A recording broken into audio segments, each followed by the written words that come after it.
Cet hebdo, édition du dimanche 22 janvier 2023. Bien le bonjour à tous et merci d'être sur STV. Martinez Zogo retrouvé mort. Selon des informations, le corps sans vie du présentateur de l'émission Embouteillage diffusée sur la radio Amplitude FM à Yaoundé, introuvable depuis le 17 janvier 2023, a été retrouvé à Ebogo 3 par soi. C'est dans le département de la Mefou-Afamba, région du centre. On en parle en entrée. Cameroun, bientôt un réaménagement ministériel. La mort en fonction de 4 ministres suscite cette interrogation. Ce samedi, le Cameroun a appris le décès du ministre des Mines, de l'Industrie et du Développement technologique, Gabriel Dodo Ndoké.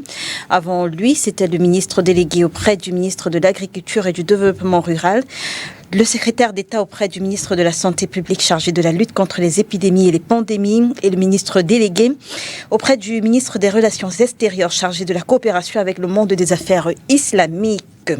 Qui plus est, dans un récent décret portant nomination des membres du conseil d'administration de l'INS, le nom du représentant du ministre chargé de la politique et de la population est évoqué, alors que ce ministère n'existe pas. Cameroun, bientôt un réaménagement ministériel, on en parle.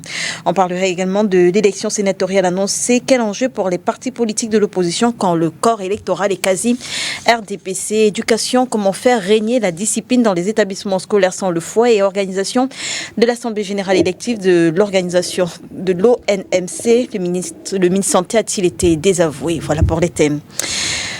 On parle de tous ces sujets avec vous, Eréol Tchoumi. Vous êtes militant communicant du Rassemblement démocratique du peuple camerounais. Bonjour et merci d'avoir accepté notre invitation. Bonjour Léla, c'est un plaisir de représenter le RDPC sur votre plateau. C'est vrai que j'envisageais de vous taquiner un tout petit peu à l'entrée de cette émission, en vous disant qu'en moins de 2 ans, je vous ai reçu sur ce plateau. Je vous ai reçu sur ce plateau comme militant de 3 formations politiques en moins de 2 ans. D'abord le Mouvement pour la Renaissance du Cameroun, ensuite l'AFP. D'ailleurs, vous étiez celui qui organisait la communication au sein de ce parti. Et aujourd'hui, vous êT militant du RDPC. Est-ce que vous direz que comme Saul, vous cherchiez votre chemin? Bon, pas chercher le chemin, mais comprendre simplement, après un certain nombre de temps, le chemin de la vérité. C'est quoi le chemin de la vérité? La vraie politique. La politique est un exercice, est un art, et au sein des formations politiques par lesquelles je suis passé, on reste un peu dans les nuages, on reste dans la philosophie, on reste dans l'éloignement véritable des problèmes existentiels des Camerounais. Pour preuve, il y a des gens qui sont en train de politiser le décès de Martinez Zogo depuis ce matin, depuis hier d'ailleurs, sur les réseaux sociaux, et ça se poursuit. Vous avez vu par exemple la sortie de Valsero lorsqu'il répondait à Paul Chota. Vous avez vu la sortie des différents acteurs de ces partis politiques que je ne voudrais pas citer. Mais vous comprenez simplement que pour un jeune qui veut véritablement aider son pays, le Cameroun, à atteindre les sphères de son développement, il faudrait comprendre que sa place est au Rassemblement démocratique du peuple camerounais. Moi, je l'ai compris, comme d'autres avant moi et comme d'autres comprendront après moi. Et j'encourage tout simplement les jeunes à intégrer et à militer massivement au Rassemblement démocratique du peuple camerounais. Merci en tout cas d'être avec nous, Eréol Tchoumi. C'est un plaisir. Je voudrais également vous transmettre les amitiés et les salutations de 2 auditeurs fidèles, 2 téléspectateurs fidèles de votre émission, Menkan Fruite Jean-Claude et Momo Feu Dieudonné Bankoué. Ils sont du côté de Tonga. D'accord. Merci également et bonjour aux populations de Tonga qui nous regardent certainement. À côté de vous, on reçoit Jacques Bertrand Mang du PCRN. Bonjour Monsieur Mang et merci d'avoir accepté notre invitation. Bonjour Madame Léla, merci de m'avoir invité. Je profite de cette mise en bouche pour dire un bonjour et adresser mes vœux les meilleurs à tous mes camarades de ma formation politique, le PCRN, parce qu'il faut le dire, je reviens d'une longue maladie, j'ai fait 2 mois de maladie et j'ai été particulièrement assisté par mes camarades politiques. Je leur dis merci, je dis bonjour à tous les Camerounais qui nous écoutent et à ceux qui souhaitent un Cameroun meilleur. Merci d'être avec nous ce dimanche face à vous. Parfait Voum, militant du Social Democratic Front. Bonjour Monsieur Voum et merci d'avoir accepté notre invitation. Bonjour Léla, bonjour aux téléspectateurs de STV. Je suis heureux d'arriver aujourd'hui ici, après avoir fait le tour presque du Cameroun, parce que c'est pas facile. Et nous continuons à construire le pays, et cela vaut plusieurs déplacements dont je suis là, c'est le groupe plus important. Merci d'être avec nous. Martinez Zogo, retrouvé mort. Parfait, vous m'en repart avec vous. Êtes-vous surpris par le fait qu'il ait été retrouvé sans vie? Non. Pourquoi? Tout de go, permettez-moi d'abord, au nom du STF, Oui. d'adresser toutes mes condoléances à sa famille biologique et à sa famille professionnelle. Bon, moi, je n'ai pas été particulièrement surpris parce que depuis le début de cette affaire, j'avais compris que ça en était terminé. Qu'est-ce qui vous a laissé penser ça? D'abord, ce qui a précédé sa mort, c'est-à-dire qu'il a fait un certain nombre de révélations qu'on n'aime pas dans ce pays. Ensuite, la façon dont il a été kidnappé et le flou artistique qu'il y a eu autour de ce kidnapping de la part du gouvernement. Parce que quand j'ai lu le communiqué, si vous arrivez sur ma page Facebook, vous allez comprendre que depuis le 17, j'annonce déjà sa mort. J'annonce parce que... Vous étiez dans le secret des dieux? Non, je connais un peu le fonctionnement du Cameroun. Je connais un peu le fonctionnement du Cameroun. Quand il y a ce type d'enlèvement, dès que ça fuite au Cameroun, dans l'espace public, tout de suite, on lâche la personne si on ne l'a pas tué. Si on ne l'a pas tué, dans les 24 heures, les 6 heures qui suivent, on va libérer cette personne. Mais une fois que ça fait 1, 2, 3, 4 jours, il n'y a plus d'espoir. Ça a été valable pour la plupart des assassinats politiques et d'hommes de médias au Cameroun. C'est-à-dire que quand vous revoyez un peu l'affaire Monseigneur Mbala, c'est exactement comme ça que cela s'est produit. On vous entraîne d'abord dans un couloir où on vous dit il serait. Après, il y a un communiqué laconique du gouvernement. Et enfin, on vous ressort le corps.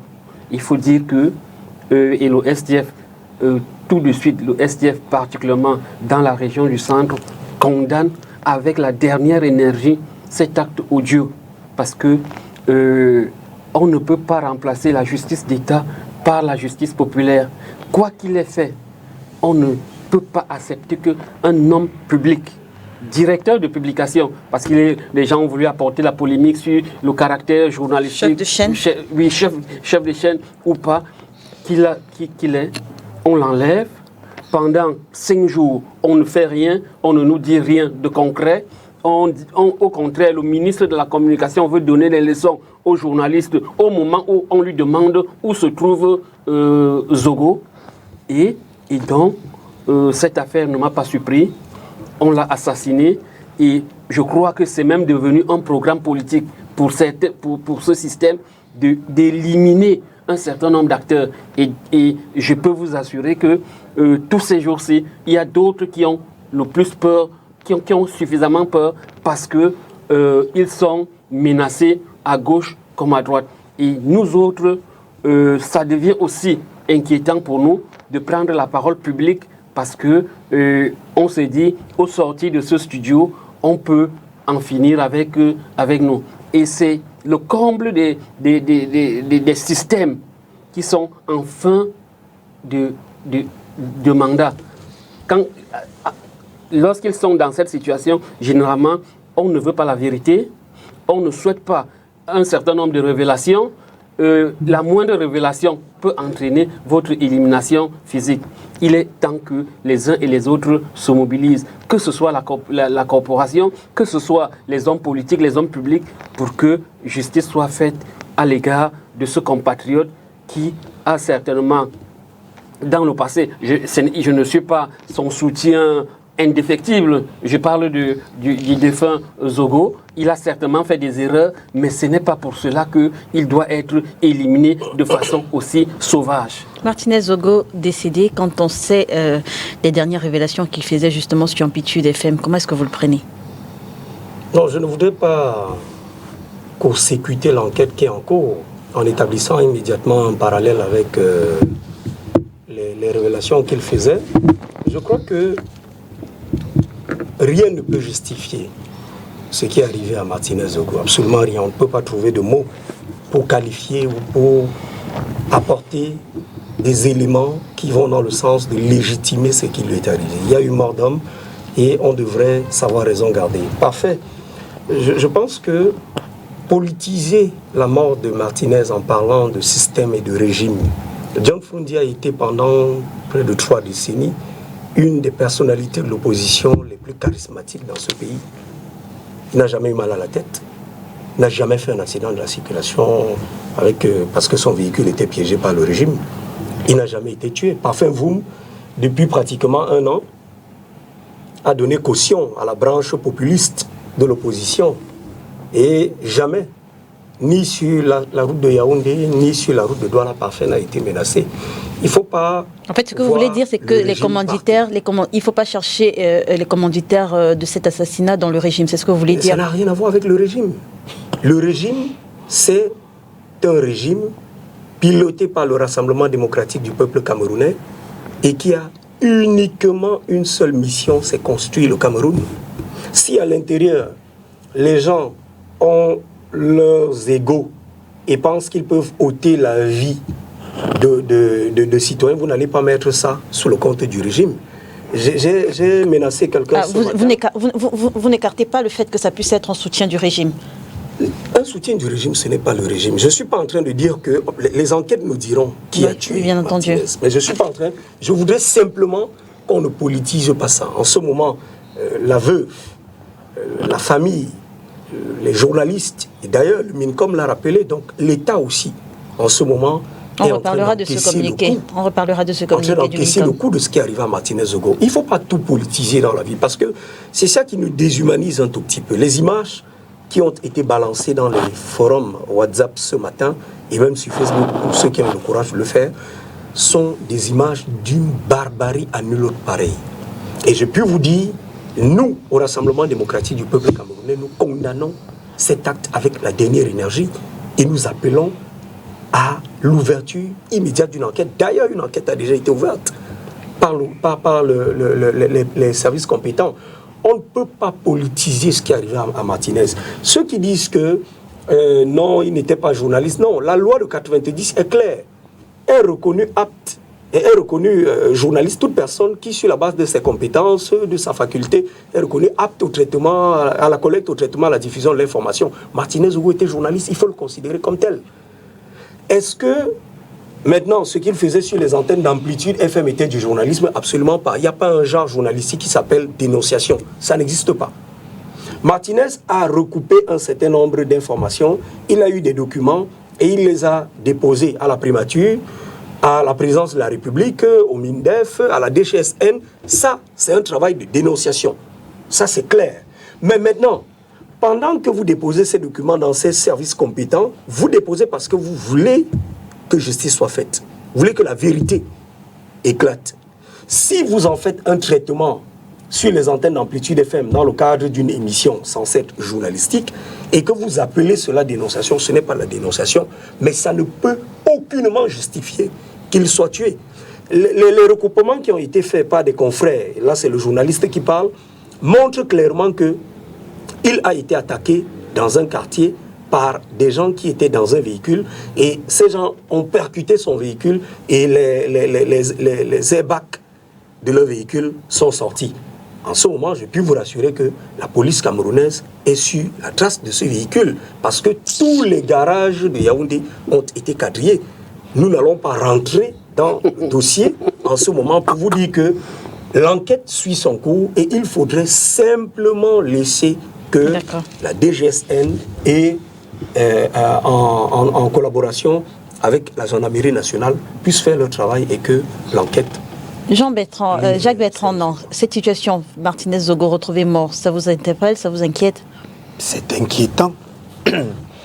Madame Leila, c'est très inquiétant. Et je suis très surpris quand j'écoute M. Tchoumi parler. Vous parlez d'enquête, vous parlez de quelle enquête? Qu'est-ce qui s'est passé avec l'enquête pour la mort de l'évêque Monseigneur Bala? L'enquête suit son cours. Qu'est-ce qui s'est passé pour l'enquête pour la mort de Bibi Gota? Qu'est-ce qui s'est passé pour la mort de Ouazizi? Qu'est-ce qui s'est passé pour toutes les autres enquêtes? Monsieur, je vais vous dire quelque chose. Respectez les Camerounais. Respectez les Camerounais. Et, Madame Léla, nous sommes arrivés à un niveau où la liberté d'expression au Cameroun est devenue la liberté d'exécution. C'est-à-dire qu'on est libre de vous exécuter. Si ce que vous dites à la télé ne plaît à personne. Et c'est curieux. Parce que quand M. Tchoumi arrive sur un plateau sérieux, comme celui-ci, et se met à dire, quel que soit ce que M. Martinez Zogo aurait pu faire sur les antennes d'amplitude FM, ça ne justifie pas un assassinat. J'interpelle ici le syndicat des journalistes du Cameroun. Madame Léla, n'attendez pas d'enquête. Il faut dénoncer. Il faut vous mobiliser pour qu'on vous dise exactement ce qui s'est passé avec Martinez Zogo. Sinon, aujourd'hui, c'est Martinez Zogo. Demain, à qui le tour? Peut-être vous, peut-être moi qui parle. Et nous sommes dans un pays où des gens se permettent des libertés, même dans les centres de détention. Il y a des centres de torture. J'en ai payé les frais à la PJ de Douala.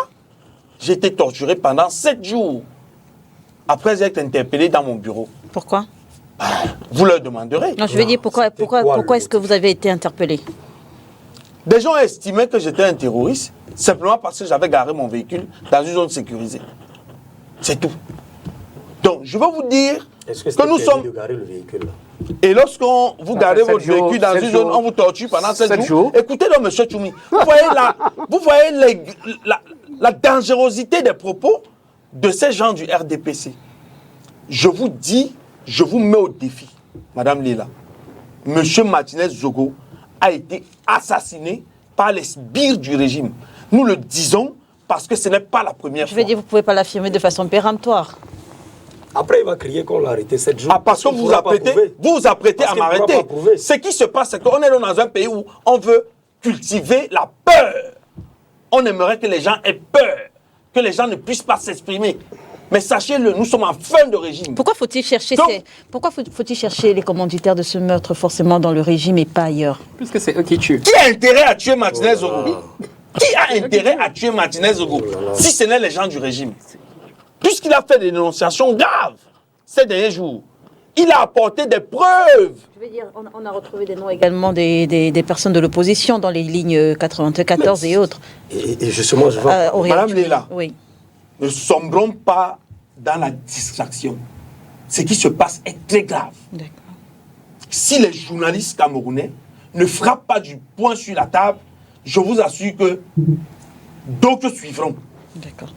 Et moi, j'aimerais clore mon propos en disant que le Parti camerounais pour la réconciliation nationale, que je représente sur ce plateau, condamne avec la dernière énergie ce qui s'est passé dans le cas de Martinez Zogo. C'est un jeune. Ils ont voulu faire la même chose avec Paul Chouta. Ils ont cru qu'il avait tué. Mais celui-ci a eu la vie sauf grâce à la magnanimité de Dieu. Nous sommes dans un régime dictatorial. Il faut que les actions qui ont créé à la terreur prennent fin. Il faut que les actions qui ont créé à la torture, simplement parce que des gens s'expriment sur des situations données, prennent fin. D'accord.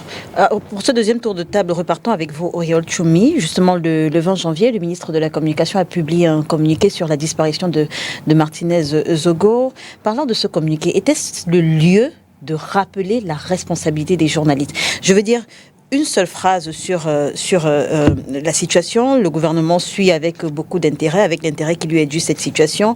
Mais le gros du communiqué, c'était rappeler la responsabilité des journalistes. Était-ce le lieu, était-ce le moment? Oui.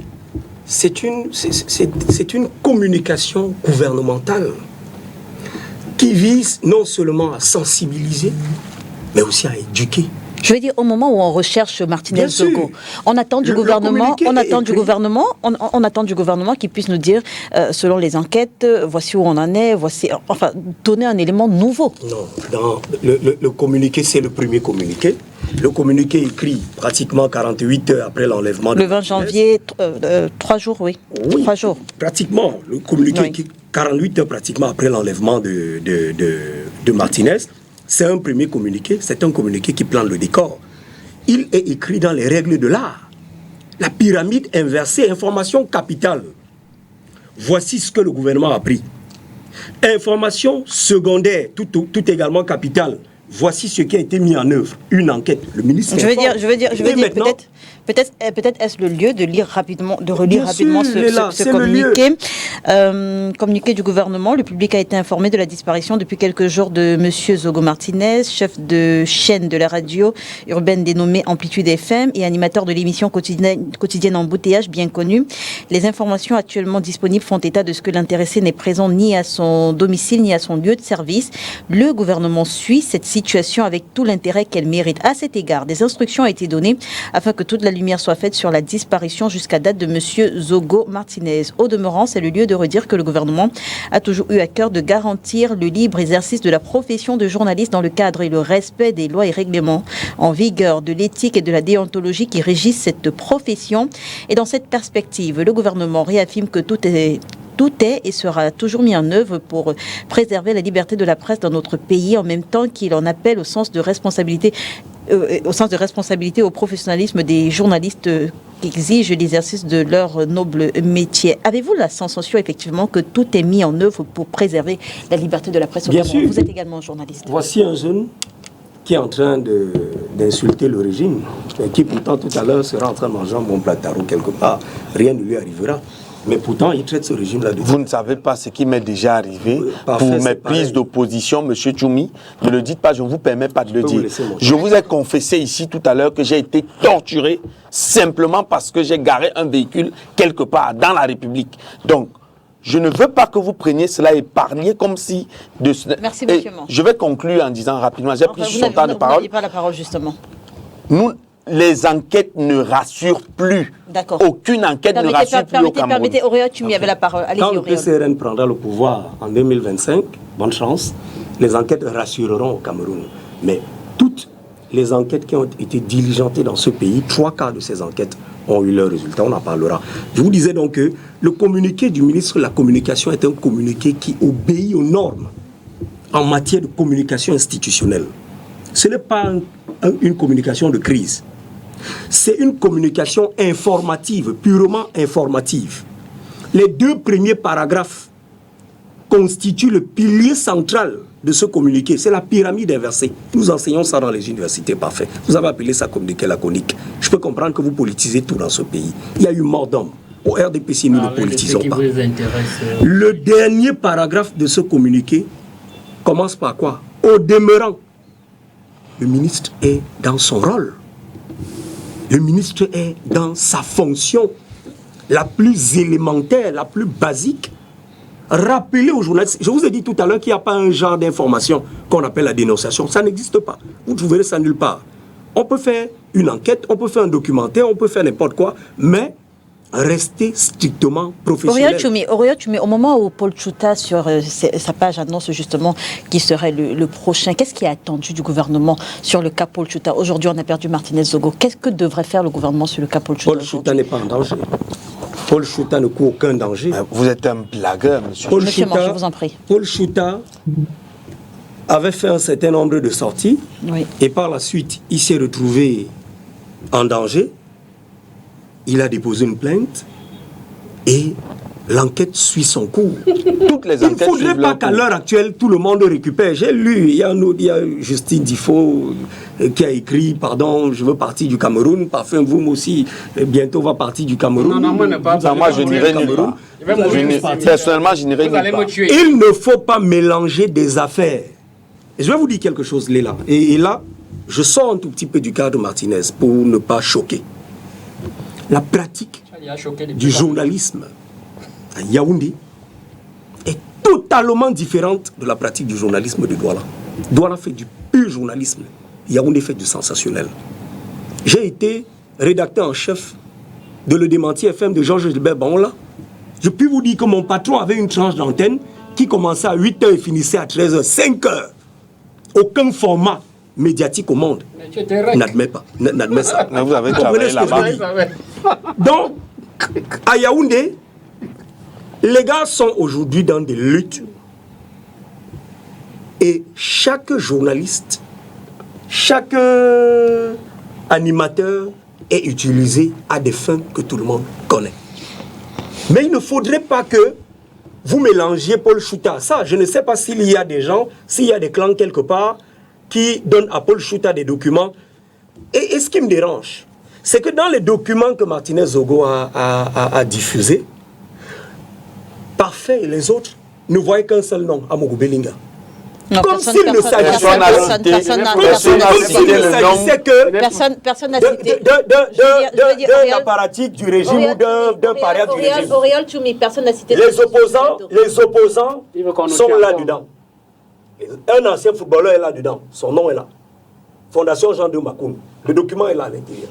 Les noms sont là. Les chaînes de télévision de Douala, on a des parias. On a des gens qui ont créé des gîtes agricoles pour puiser dans ces lignes. Mais vous ne donnez pas l'impression que c'est le RDPC. Ça peut être n'importe qui. Ça peut être une affaire de femme, ça peut être une affaire de n'importe quoi. Donnez la possibilité à la DGSN, à la DGRE. D'ailleurs, il y a une problématique que la mort de Martinez Zogo soulève. La problématique de la sécurisation du territoire par vidéosurveillance. Rappelez-vous, Léla, que le chef de l'État, son Excellence Paul Biya, a doté la police nationale, la DGSN, en 2012 d'un centre de vidéosurveillance qui a été inauguré le 22 août 2022 par son Excellence, le Premier ministre, Chief Joseph Dr Dion Bouté. En 2012, on a commencé avec 70 caméras qui ont permis à la police de faire un travail magnifique. Vous terminez. La couverture de 2016 de la CAN. Et au jour d'aujourd'hui, nous avons pratiquement 2000 caméras de surveillance et à terme 7000 caméras de surveillance pour couvrir le Cameroun. Donc, la mort de Martinez est un moment clé pour la sûreté nationale de prouver au chef de l'État, son Excellence le patriarche Paul Biya, que ce matériel permet effectivement de ratisser la ville et de pouvoir retrouver qu'est-ce que vous reprochez au communiqué du MINCOM, pardon? D'abord, avant le communiqué du MINCOM, je dois dire à Auriol Choumi que je ne quitterai pas le Cameroun. Vous allez me tuer ici. Non, ne vous tuez pas. Vous allez me tuer ici. Et je serai fier de mourir ici. Personne. Ça, c'est la première chose. La deuxième chose, c'est que n'embrouillez pas les Camerounais. Et ça, c'est pour endormir la coopération. La corporation, autant pour moi. Parce qu'ils vous parlent des enquêtes. Les enquêtes n'ont jamais, mais alors au grand jamais, n'ont jamais abouti dans ce pays. Et nous avons encore la situation de Monseigneur Bala. Et c'est pour cela que nous disons, il dit de ne pas politiser, mais c'est un acte politique. Paul Chouta, ce n'est pas l'opposition. L'opposition n'a pas les armes. L'opposition n'a pas l'opposition n'a pas les armes. L'opposition n'a pas les armes. S'il te plaît. Laisse-moi parler. L'opposition n'a pas les armes. L'opposition n'a pas les moyens de tuer un journaliste. Ceux qui ont tué Martinez Zogo dépendent exclusivement du système. Il ne faudrait pas qu'on embrouille les uns et les autres. Maintenant, au niveau du communiqué du ministre, d'abord il est tardif. On ne peut pas, depuis le 17, être en train de chercher un journaliste, un directeur de publication à qui lui il a donné toutes les autorisations pour fonctionner. Et on le cherche pendant 1 jour, 2 jours, 3 jours, 4 jours, le ministre n'intervient pas. Ça, c'est la première chose. Et il n'a même pas seulement besoin de faire un communiqué. Il doit se rendre au niveau de la famille, il doit se rendre au niveau de... C'est le travail du MINCOM parce qu'il est la tutelle de ces médias. Il ne s'arrête pas au communiqué. Ensuite, il n'a pas, en ce moment, il n'a pas besoin de donner des leçons de journalisme aux journalistes parce que la situation est très grave. Et je peux vous dire qu'au moment où il publie cette affaire, il est dit au courant que ce gars est mort. Il est déjà au courant que ce gars est mort parce que justement, je vais vous dire pourquoi. Comment vous le savez? Comment vous le savez? les 6 mois, le 17, je savais déjà que Martinez est parti. Ce n'est pas le ministre de la Communication qui ne le savait pas. Donc, il a sorti un premier communiqué pour atténuer un peu l'ardeur de ceux qui voulaient manifester, de ceux qui voulaient prendre les choses en main, en les laissant croire. Et c'est du temps qu'ils sont en train de prendre pour que les gens... Les enquêtes vont révéler quand est-ce qu'il est effectivement décédé. Ce qu'on sait, c'est que son corps a été retrouvé. Vous aurez les résultats de ces enquêtes? Non. Oui. Non. Non. Je dis non. Je connais ce système. Ils savent déjà qui a tué Martinez Zogo, comment ça s'est passé et ce qu'ils vont faire. Non, on a toute l'expérience de comment de ce qui se passe au Cameroun. Ouazizi, c'était la même chose. Ils ont fait semblant, ils ont dit qu'il n'est pas mort. Il a fait comme un journaliste. Ils nous ont embrouillés pendant 2 mois, 3 mois, 1 an. Jusqu'à aujourd'hui, ils ne nous ont rien révélé. Donc, ils font ça expressément, ils font ça sciemment pour qu'on s'endorme et puis ils continuent leur sale besogne. Donc, voilà le problème de ce communiqué. Première chose, le communiqué est tardif. Deuxième chose, il aurait pu faire mieux en tant que tutelle de ce monde des médias, en allant chez Martinez, en allant à la radio, rassurer les gens, les uns les autres. Troisième chose, la fin, il n'a pas besoin de donner des leçons de journalisme au moment où Paul Tchouta, Martinez Zogo, manifestement n'est plus en vie. Il devait vraiment condamner cette affaire et c'est pour cela que nous avons dit au SDF, parce que si nous n'intervenons pas maintenant, ils vont finir tous les Camerounais avant pour leur maintien au pouvoir. Il faut agir avec force maintenant. Et le communiqué du SDF dit, nous condamnons, nous allons nous associer à tous les mouvements qui seront organisés autour de ce deuil. Il faut qu'on révèle. Le SDF centre à l'aval du SDF national. Pardon? Le SDF centre à l'aval du SDF national. Le SDF fonctionne en fédéralisme et les faits se sont déroulés dans la région du centre. Et ceux qu'on est en train de vouloir tuer ou embrigader aujourd'hui sont globalement de la région du centre. Il vous a dit que ce n'est pas les personnes du droit. Alors, à ce niveau, nous avons le devoir de prendre position. Jacques Fabrice, non? Jacques Bertrand. Jacques Bertrand. Alors, est-ce qu'on doit comprendre qu'il y a un lien, on continue de parler du communiqué avec vous, est-ce qu'on doit comprendre qu'il y a un lien entre ces deux questions? Je veux dire la responsabilité des journalistes et finalement le décès il y a aucun de Martinez Zogo. C'est-à-dire, il n'y a aucun lien entre la responsabilité des journalistes et l'assassinat. Parce que ne dites pas le décès. L'assassinat de Martinez Zogo. Et puis, j'ai suivi M. Joël Tchoumi dit tout à l'heure qu'il y a 7000 vidéos, 7000 caméras dans la ville de... À terme, pour le moment. C'est donc la preuve que les 7000 caméras ne servent à rien. Puisque, s'il vous plaît, je crois que j'ai la parole. Je crois que j'ai la parole. Auriol Tchoumi. Je crois que j'ai la parole, s'il vous plaît. Auriol Tchoumi. Allez-y, Fabrice. Parce qu'on peut vous donner le temps de parole. Vous n'allez jamais justifier la mort de Martinez. Allez-y. Vous non plus. Hein. Et de ce qui arrive. Je dis donc que si à terme, on attend 7000 caméras, les 5000 qui existent déjà, 2000. Depuis je ne sais pas combien de jours où M. Martinez Zogo a disparu, n'ont servi à rien. C'est encore l'agent de l'État qui est parti comme ça, dans cette affaire de caméras. Parce que si on était, la ville la plus sécurisée du monde, là, c'est Tokyo, avec les caméras justement.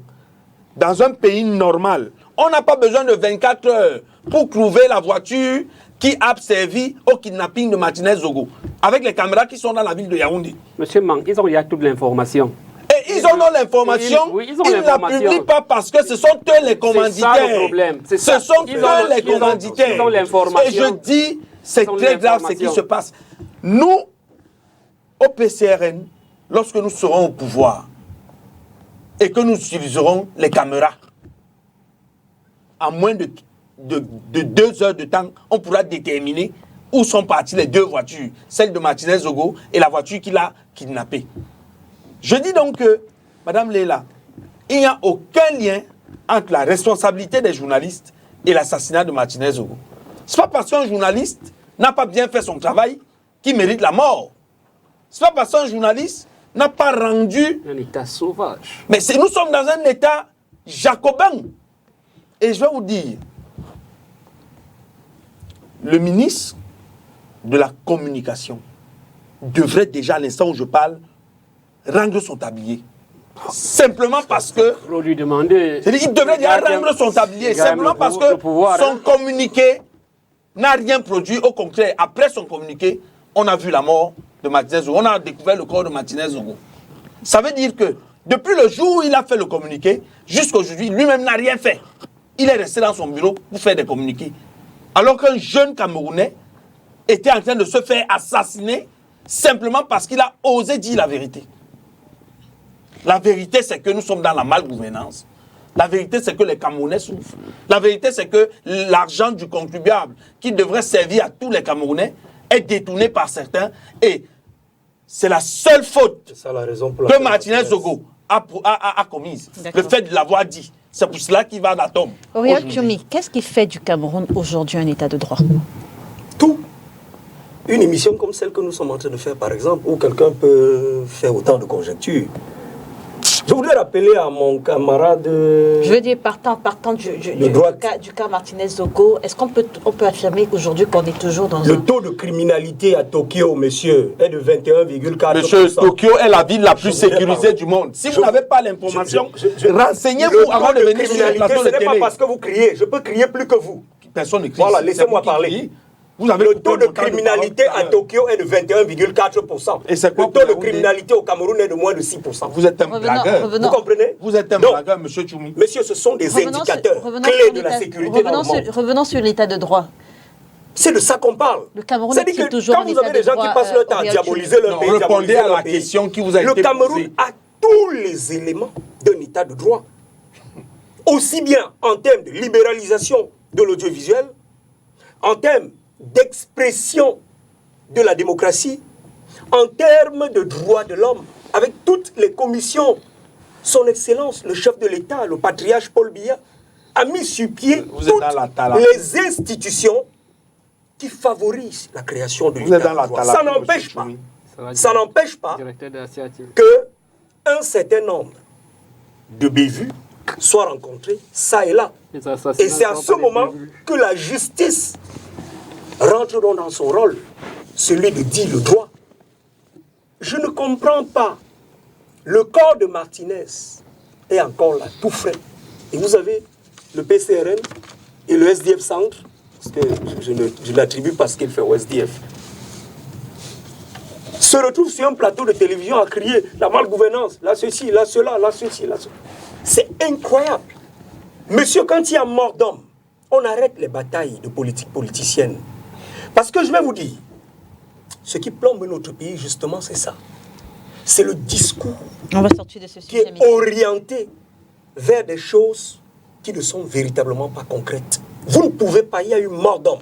Vous avez tué, vous nous demandez de nous taire. Il faut respecter... Ah, mais vous êtes terrible, hein? Il faut respecter la mémoire de Martinez Zogo. Merci. Il ne fallait pas le tuer, monsieur.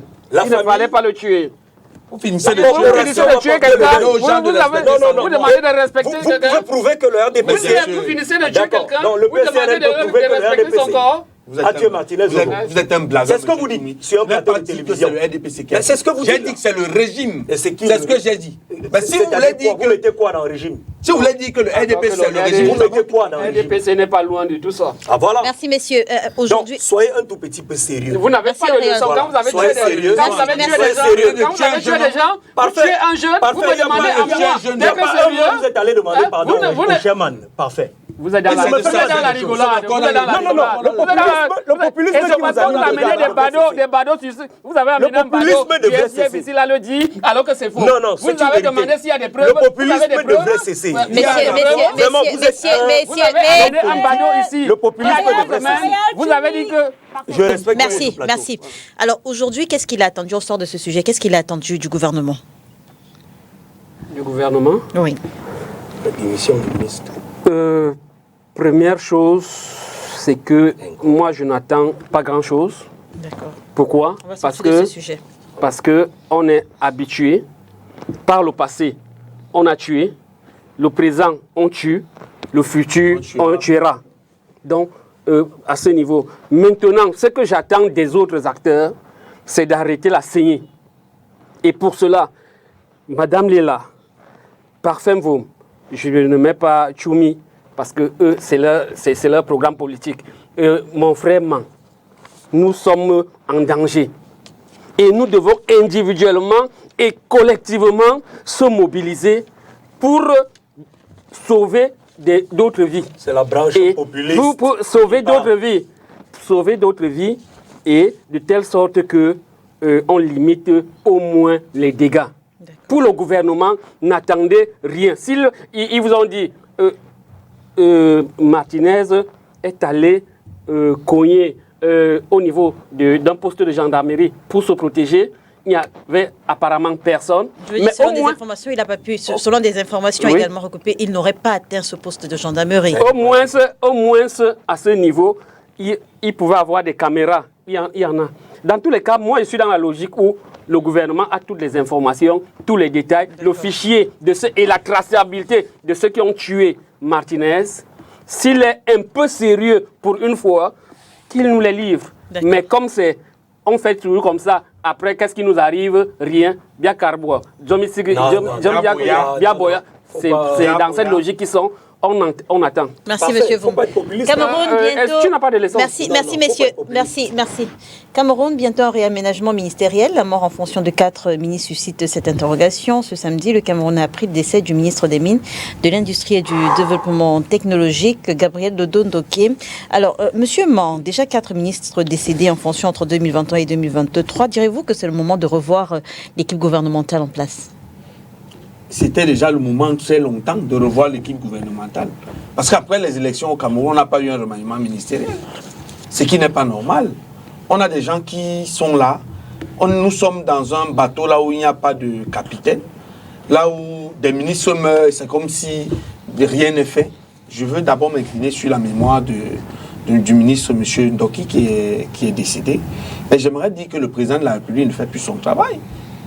Parce que quand un ministre décède, le département ministériel en question ne fonctionne plus. Comment est-ce que ça se passe? C'est une chaîne. Non. Les dossiers sont orientés chez le ministre et c'est le ministre qui les réoriente dans les différentes directions. Parce que chaque ministère a des directions. Quand le ministre reçoit les dossiers, c'est lui qui les cote à ses collaborateurs, directeurs dans les différents démembrements. Donc si le ministre n'est pas là, qui le fait? Vous allez peut-être me dire le secrétaire général. Le secrétaire général n'est pas membre du gouvernement. Parce que c'est le ministre qui reçoit une orientation du chef de l'État pour pouvoir faire un travail donné. Et si le ministre décède des mois, des années après, il n'y a pas de remaniement pour qu'on change de ministre, ça veut dire qu'ils ne savent pas ce qu'ils font là.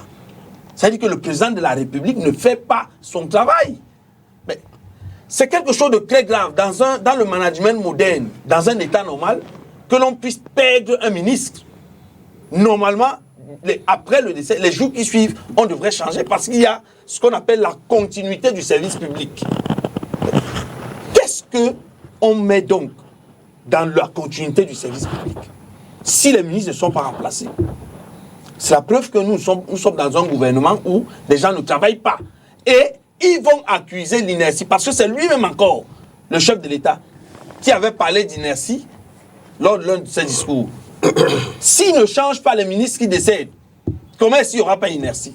Nous sommes donc dans un gouvernement où l'inertie est généralisée, les gens sont fatigués, ne font pas le travail pour lequel ils sont nommés, le président de la République lui-même est extrêmement fatigué. Il est temps que nous passions à autre chose. Et moi je dis aux Camerounais que inscrivez-vous massivement sur les listes électorales parce qu'il faut changer de cadence. Il est temps aujourd'hui que le Cameroun soit gouverné, parce que nous ne le sommes plus, Madame Leila. Auriol Choumi, un réaménagement ministériel serait-il pertinent en ce moment? Bien sûr que si. Le chef de l'État, son Excellence le patriarche Paul Biya, sait pertinemment à quel moment vous le faites exprès pour les embêter quand même un peu. Je veux dire, chaque fois que vous dites le chef de l'État. C'est un patriarche qui vient de dire que c'est... Alors, allons-y, Auriol Choumi. Patriarche, chez nous, à 70 ans, vous êtes un patriarche. D'accord. Auriol Choumi, on vient de m'envoyer, s'il vous plaît, pendant que vous parlez, on vient de m'envoyer le taux de criminalité au Cameroun, c'est de 67%. Je veux dire 67. Les uns et les autres, de qui est-ce que vous tenez vos chiffres exactement? Bon, allons-y. Un de vos téléspectateurs qui vient de m'envoyer ça. Alors, allons-y, Auriol Choumi. Je voulais donc vous dire que lorsque quelqu'un vous dit « j'ai cherché un mouchoir pour essuyer les larmes de mon copanéliste et je n'ai pas trouvé, malheureusement, mais je pourrais essuyer vos larmes après. Parlons de la pertinence de réaménagement ministériel. Quand quelqu'un vous dit sur un plateau de télévision que... Il est totalement... Au lendemain, monsieur, laissez-moi parler. Monsieur Mort, je vous en prie. Vous parlez des histoires dont vous n'avez aucune maîtrise. Vous n'avez jamais été dans un gouvernement. Vous n'avez jamais fait de sciences politiques. C'est vous qui avez été dans un gouvernement. Pour le plaisir de les dire. Il faut, pour parler d'un gouvernement, il faut être dans le gouvernement. Un communicant ne parle pas des éléments dont il n'a aucune maîtrise. Vous dites qu'au sorti de l'élection présidentielle, la première des choses à faire... Je n'ai pas dit la première des choses. Vous avez des problèmes de compréhension. De faire un remaniement. Vous avez des problèmes de compréhension. Le gouvernement, à date, a pris fonction, a été nommé le 4 janvier 2019. Oui. Nous sommes en 2023. La moindre des choses, c'est d'attendre que le président de la République fasse son calendrier et prenne ses décisions en son temps. Vous ne pouvez pas dire, parce qu'un secrétaire d'État est décédé, il faut qu'on fasse un remaniement. On parle de 4 membres du gouvernement. Un ministre est décédé, oui, 4 membres du gouvernement, et ça fait quoi? Ça fait quoi, 4 membres du gouvernement? Qui mais vous a dit qu'il n'y aura pas de remaniement? À l'entame, vous avez dit que c'était pertinent en ce moment. Oui, mais je vous dis que le chef de l'État est libre de son calendrier, de son timing. Nous ne lui imposons rien du tout. D'accord. C'est lui qui décide. En ce moment, la configuration des ministères au Cameroun obéit à un style de management qui est bien pensé. Le staff and line. Staff and line. C'est-à-dire que personne n'est indispensable. Ça, il faut que le monsieur Mang du PCRN le comprenne. Chez eux, peut-être, ils sont indispensables. Non.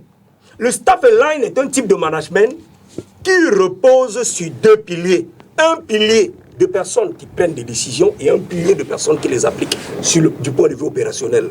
Il y a eu des décès. Vous donnez la possibilité. D'ailleurs, le ministre de Dondoké est parti. Ça ne fait même pas encore 48 heures. C'est-à-dire que l'État, le gouvernement, la famille, nous, le peuple, portons encore le deuil. L'atmosphère est encore lourde d'émotions suite à la tragique disparition de ce haut commis de l'État.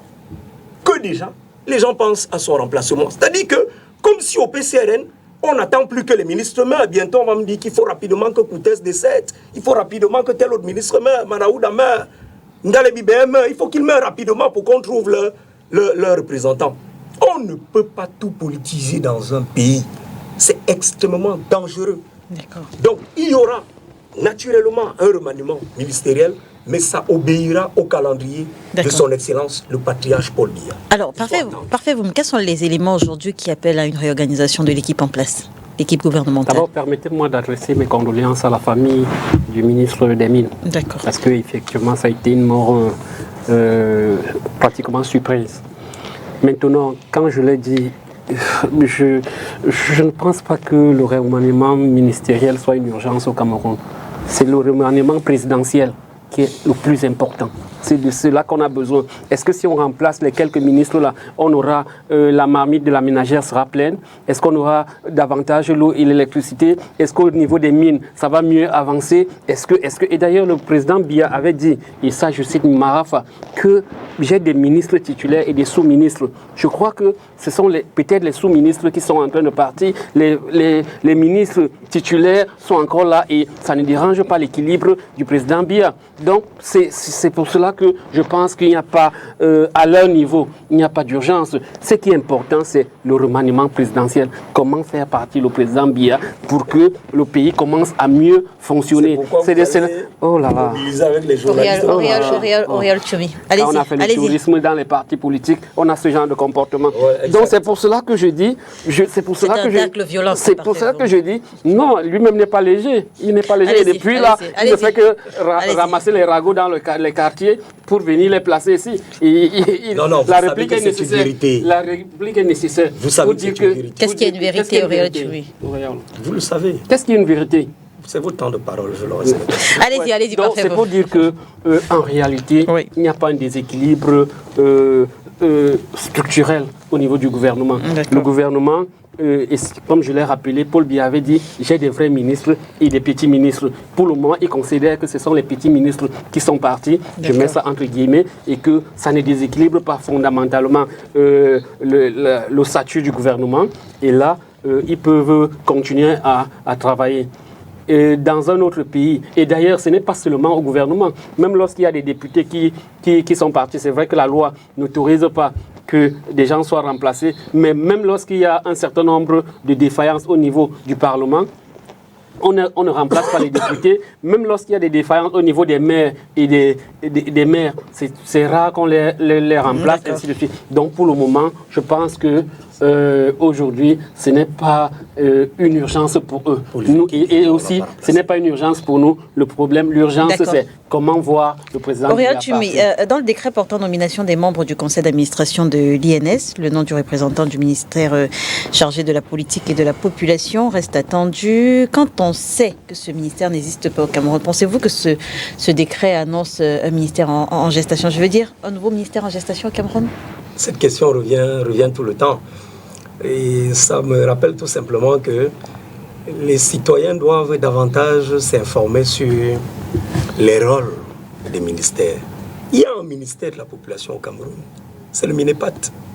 C'est le ministère en charge de l'économie et de l'aménagement du territoire. C'est pas la même formulation, réellement. Non, c'est ça le ministère. C'est le MINEPAT. Vous parlez du rôle ou bien un ministère en charge. On a dit ministère. Lisez la formulation pour nos téléspectateurs. Oui. Allez-y. Ministère en charge. Du ministère chargé de la politique de la population. C'est vrai que son représentant n'a pas été désigné.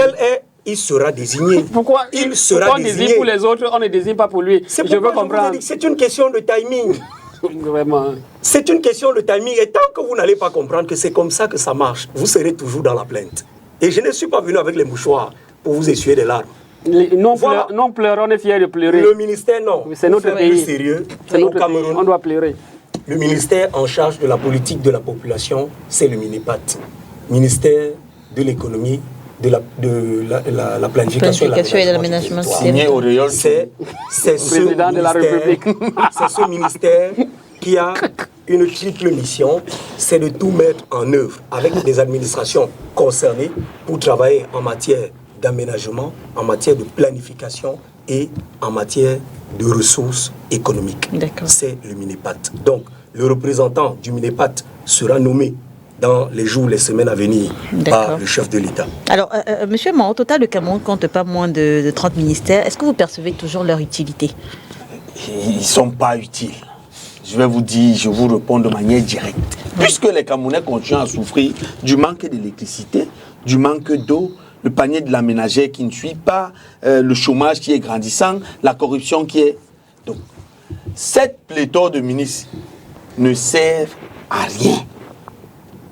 Il est temps qu'on puisse travailler à donner aux Camerounais un meilleur standard de vie. Et c'est ce sur quoi nous basons au PCRN. Nous travaillons pour que lorsque nous arriverons au pouvoir en 2025 ou avant, que nous puissions garantir aux Camerounais un meilleur standard de vie. Et le meilleur standard de vie, c'est quoi? C'est que les Camerounais puissent avoir l'énergie, que les Camerounais puissent se soigner, que les Camerounais puissent avoir du travail, que les Camerounais puissent manger. C'est ce qu'on attend du gouvernement de M. Biya. Et c'est ce qu'il ne nous donne pas. Et tant qu'il ne nous donne pas cela... Que vous n'avez pas ça. Allez-y, monsieur Mao. Monsieur Tchoumi, si vous mangez, sachez qu'il y a des gens dans des quartiers qui dorment affamés. Et ne vous moquez pas des Camerounais. Comment vous pouvez dire des choses comme ça? Qu'est-ce que vous voulez que je dise? Prenez donc mon temps de parole. Allez-y, monsieur Mao. Allez-y, monsieur. Donc, monsieur Tchoumi dit que rien ne manque au Cameroun. La sécurité manque au Cameroun. On vient de dire tout à l'heure qu'un jeune s'est fait kidnapper dans la capitale, à Yaoundé, dans la capitale, et a été assassiné. Nous sommes à une semaine de son kidnapping. On ne nous dit pas qui l'a tué. On ne nous dit pas ce qui s'est passé. Dans les pays sérieux, quelqu'un devrait déjà rendre le tablier. Donc, j'aimerais vous dire que, Madame Léla, ce n'est pas la pléthore de ministères qui donne un meilleur standard de vie à une population.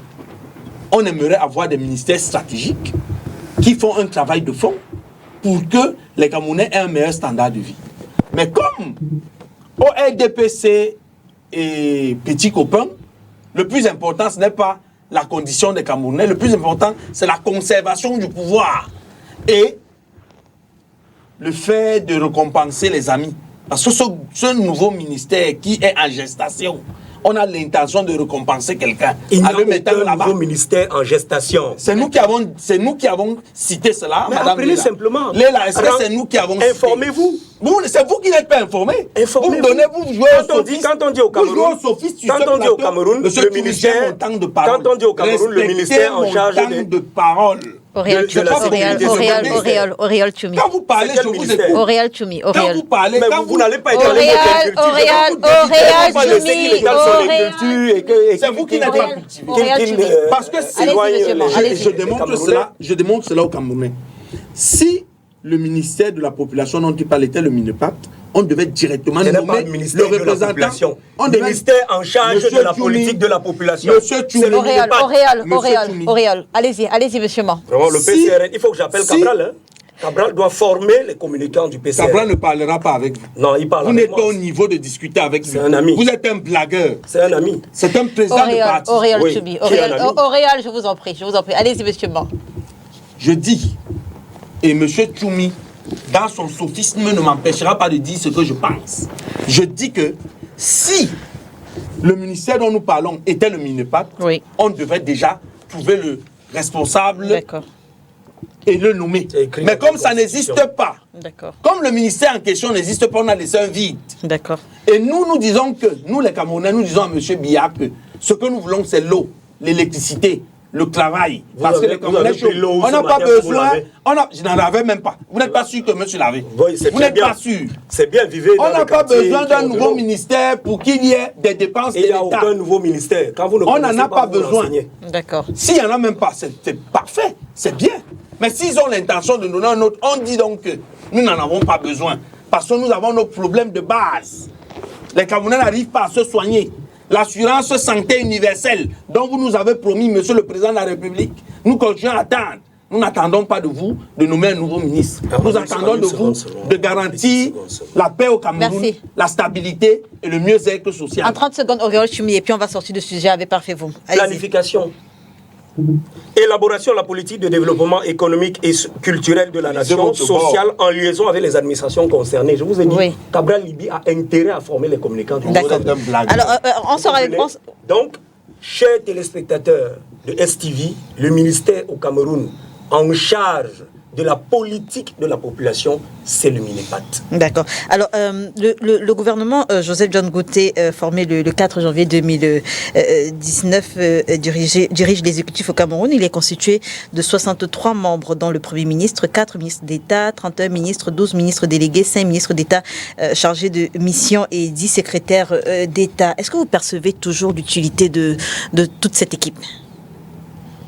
Vous avez enlevé les décédés quand même. Allez-y, parfait. Dans la liste là. Non, pour dire que, en réalité, le nombre ne fait pas la qualité. D'accord. Voilà. Nous avons déjà dénoncé cela en son temps. C'est juste des récompenses politiques et politiciennes pour essayer de donner à manger et du riz à certaines personnalités. Et ça sera valable pour d'autres compartiments, pour d'autres institutions.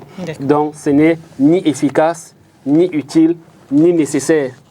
Et d'ailleurs, vous avez suivi la jonglerie de Tchoumi par rapport au ministère au ministère de la population, en charge de la population, de la politique de la population, qu'il vient introduire, qu'il vient lui-même interpréter, alors que le président de la République n'a pas donné cette interprétation. Dans le document, non, ce sont les textes. Auréal, vous vous êtes fait entendre déjà. Allez-y, parfait. Dans ce document, on a explicitement indiqué ministère de tel, c'est-à-dire les ministères exacts qui existent. Oui. On n'a pas dit des ministères en charge de ceci, des ministères en charge de cela. C'est parce que cette rubrique précise porte sur la politique de la population. Vous vous êtes fait entendre. Votre précision a été entendue. Voilà. Allez-y, parfait, vous avez la parole. Après, vous allez dire que je le tense. Parce qu'avec de telles réactions, je dois avoir des réactions, allez-y, des contre-réactions musclées.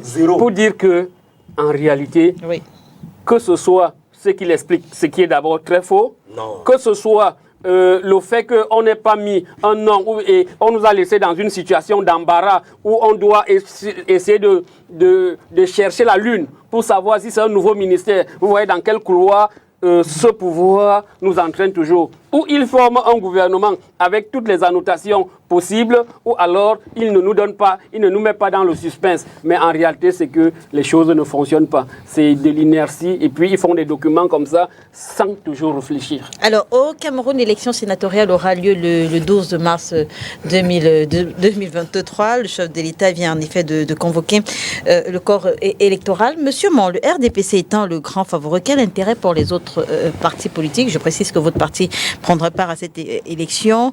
Quel intérêt pour les autres partis des autres formations politiques de participer à cette élection où tout semble jouer d'avance? Le RDPC a certes la même mise sur les conseils municipaux et régionaux, mais j'aimerais rappeler que le PCRN que je représente ici, c'est au moins 208 conseils municipaux éparpillés de par le Cameroun. 208. 208 au minimum. C'est au minimum 5 mairies que nous contrôlons. C'est au minimum 5 députés. Ça veut dire que nous sommes présents sur le triangle national. Et nous avons intérêt à participer à cette échéance électorale. Je vous rappelle que lors des régionales, dans le centre, il y a un département dans lequel le PCRN a gagné alors que nous n'avions aucun conseiller municipal de ce côté-là. Aucun. A gagné quoi? A gagné les régionales au centre. A gagné quelques... Oui, bien sûr. Oui, parce que quand vous dites gagner les régionales... Oui, je vais dire quelques sièges, quelques... Voilà. Donc, il est important que les Camerounais comprennent que même dans le RDPC, ils commencent déjà à comprendre qu'il est possible de voter pour une autre formation politique. Et nous avons des candidats dans le littoral. Nous avons des candidats... Qu'est-ce qui vous arrive, M. Tchoumi? Pourquoi vous avez des démangeaisons quand je parle? Qu'est-ce qui vous arrive? Qu'est-ce qui vous arrive? Monsieur Man, allez-y. Mais s'il veut le temps de parole pour débiter des inepties, donnez-lui le temps de parole. Allez-y. Il faut le mouchoir. J'ai oublié le mouchoir. La seule personne qui est en train de pleurer sur ce plateau, c'est vous. Et vous allez pleurer jusqu'à la fin de l'émission. Allez-y. Donc, je disais que nous avons des candidats dans le littoral, nous avons des candidats dans plusieurs circonscriptions. Nous attendons les Camerounais, parce que les conseillers municipaux du RDPC sont d'abord des Camerounais. Eux-mêmes vivent la malgouvernance. Eux-mêmes vivent la vie chère. Eux-mêmes vivent l'absence d'eau, d'électricité. Eux-mêmes vivent la corruption grandissante. Eux-mêmes vivent l'insécurité criarde. Je vous rappelle qu'il y a encore quelques jours, c'est la ville de Douala qui était paralysée par les microbes. Quand M. Tchoumi vient me dire ici que le Cameroun est plus sécurisé, que Tokyo, que Yaoundé et Douala sont plus sécurisés que Tokyo. Les microbes ont paralysé la ville de Douala. Donc, j'aimerais dire que pour nos camarades qui sont candidats, je leur dis chapeau, soyez concentrés. Il est possible que vous remportiez ces sièges. D'accord. Parfait. Peut-on parler de saine concurrence du jeu politique et d'équité au regard du fichier électoral? Non. Non et non. 3 fois non. Et contrairement à mon ami Man et à certains de mes amis dans le parti, c'est une élection jouée d'avance. Et d'ailleurs, c'est tellement joué d'avance que dans nos formations politiques, on a promis à certains un certain nombre de choses au niveau des nominations, principalement dans l'OSDF. On a promis des nominations sur les 30... oui, sur les 30, et vous, il y a beaucoup d'agité là. Vous avez même reçu un ici il y a 2 semaines, on leur promet, et c'est un peu ça. On les appelle, chez nous, ces jours-ci, on les appelle ces jours-ci les badauds politiques, c'est-à-dire qu'on les a d'abord nommés au niveau des instances du parti, et aujourd'hui on les nomme, on a l'intention, on leur promet des nominations au niveau du Sénat. Ils sont très agités, ils arrivent partout, ils estiment que nous autres, nous ne méritons même pas de vivre. Et c'est pour cela qu'ils sont très engagés dans la défense de la hiérarchie, dans la défense d'un certain nombre de choses que nous ne partageons pas. Donc, c'est pour cela que tous ces jours-ci, vous allez recevoir un certain nombre de compatriotes. Et même dans le RDPC et dans d'autres partis, il y a tellement, on promet beaucoup de choses. Il y a un là qui a dit que s'il est élu, son premier objectif sera de faire arrêter un maniaque de la presse. C'est-à-dire que son programme politique, et là, il est dans la Meufou et la Meufou et Akono. Donc, c'est pour dire que, en réalité, le RDPC, c'est plus de 9000 conseillers municipaux, c'est près de 900 conseillers régionaux, c'est presque toute la chefferie traditionnelle, c'est-à-dire le corps électoral, et c'est beaucoup de moyens, parce que chaque conseiller municipal sera encadré, ils vont un peu s'enrichir. Ces jours-là, on va leur promettre un vieux 3 millions. Donc, pour nous autres, nous estimons d'abord que cette affaire des sénatoriales ne sert pas à grand-chose. C'est 15 milliards qu'on dépense chaque année pour rien, et on va nourrir, évidemment, ces quelques familles qui vont être nourries du fait de ces sénatoriales, et finalement, pour aucun résultat. D'ailleurs, il n'y a pas eu d'impact. Donc, nous sommes pour la dissolution, nous, l'OSDF. L'OSDF suit mon regard. Nous sommes pour la dissolution complète de cette structure. Et l'OSDF, en principe, ne devrait pas participer à ces élections. On doit travailler pour préparer l'avenir, reconstruire d'abord notre parti de l'intérieur et le reconstruire véritablement pour affronter les futures échéances que sont les législatives. D'abord le congrès à l'intérieur et puis les législatives et les municipales. Il a été renvoyé d'ailleurs, le congrès. Il se tiendra toujours. Est-ce qu'il va toujours se tenir le 23 février? Non. Non, il n'y a pas encore de communication là-dessus. Le 23 février, c'est dans moins d'un mois. Mais il était censé se tenir le 23 février. Oui, en principe, c'est le calendrier. Et nous espérons qu'il va se tenir. D'ailleurs, est-ce que le SDF est déjà arrêté sur sa participation ou non à l'élection sénatoriale? Parce que pour avoir discuté récemment avec un cadre du parti, le SDF n'avait pas encore arrêté sa position. N'était pas encore arrêté. Vous savez, depuis un certain temps, on arrête nos positions peut-être 3 jours avant la clôture des événements. Vous savez, il y en a qui attendent, qui rêvent du miracle de 2013. Du miracle de 2013, suivez mon regard. Vous parlez des alliances entre le RDPC et le... Je ne parle pas des alliances. Qui avaient permis au SDF je ne sais pas s'il y avait des alliances. Non, il n'y avait pas eu d'alliance. Mais le hasard de calendrier, le hasard des choses a permis que, même là où nous n'avons pas eu de conseillers municipaux, que nous soyons des sénateurs. Et je crois que beaucoup en rêvent aussi, même dans l'opposition. C'est pour cela qu'il y a beaucoup d'agitation quand même. Et j'invite nos camarades à beaucoup plus de lucidité, sacrifions ces sénatoriales pour préparer l'avenir. Est-ce qu'il faut comprendre, Auriol Choumi, que le véritable enjeu de cette compétition, finalement, c'est au sein de votre parti politique, le RDPC, avec les batailles des investitures? On a souvent vu les guerres que ça crée dans votre parti. Absolument pas.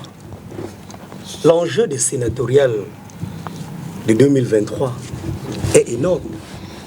Et je félicite M. Man, le PCRN, qui a compris que... Il va vous dire, revanchard, ne me félicitez pas. Non, je ne suis pas comme ça. C'est Choumi qui se comporte mal. Moi, je ne suis pas comme ça. Allez-y, oui. Vous voyez, dans ce que vient de dire Parfait, il vous dit quand même qu'il y a eu un miracle. Pourquoi il y a eu un miracle en 2013? Parce que l'arithmétique électorale au Cameroun a son propre mode de fonctionnement. Et c'est sur cette vague-là que surfe le PCRN. Le PCRN a des acquis. Et vous ne demandez pas à un parti comme cela de ne parler à l'élection sénatoriale. Le SDF, pendant plus de 3 décennies, je peux dire, oui, de 90 pratiquement, a été au Cameroun le principal parti de l'opposition. C'est-à-dire qu'il y avait plusieurs autres partis, mais c'est le SDF qui donnait le ton de la météo politique. Et depuis un certain nombre de temps, il faut quand même que je vous dise ça. Le SDF est divisé parce qu'une certaine tendance a signé un accord avec un certain président de parti politique, les populistes, et pour eux... Vous avez cet accord? Vous avez cet accord? Il demandait les preuves. Non, je veux dire, vous avez cet accord, Auriol Choumi? Le moment venu, nous allons tout vous présenter, Léla. Et l'autre parti a fait comment? On est en politique.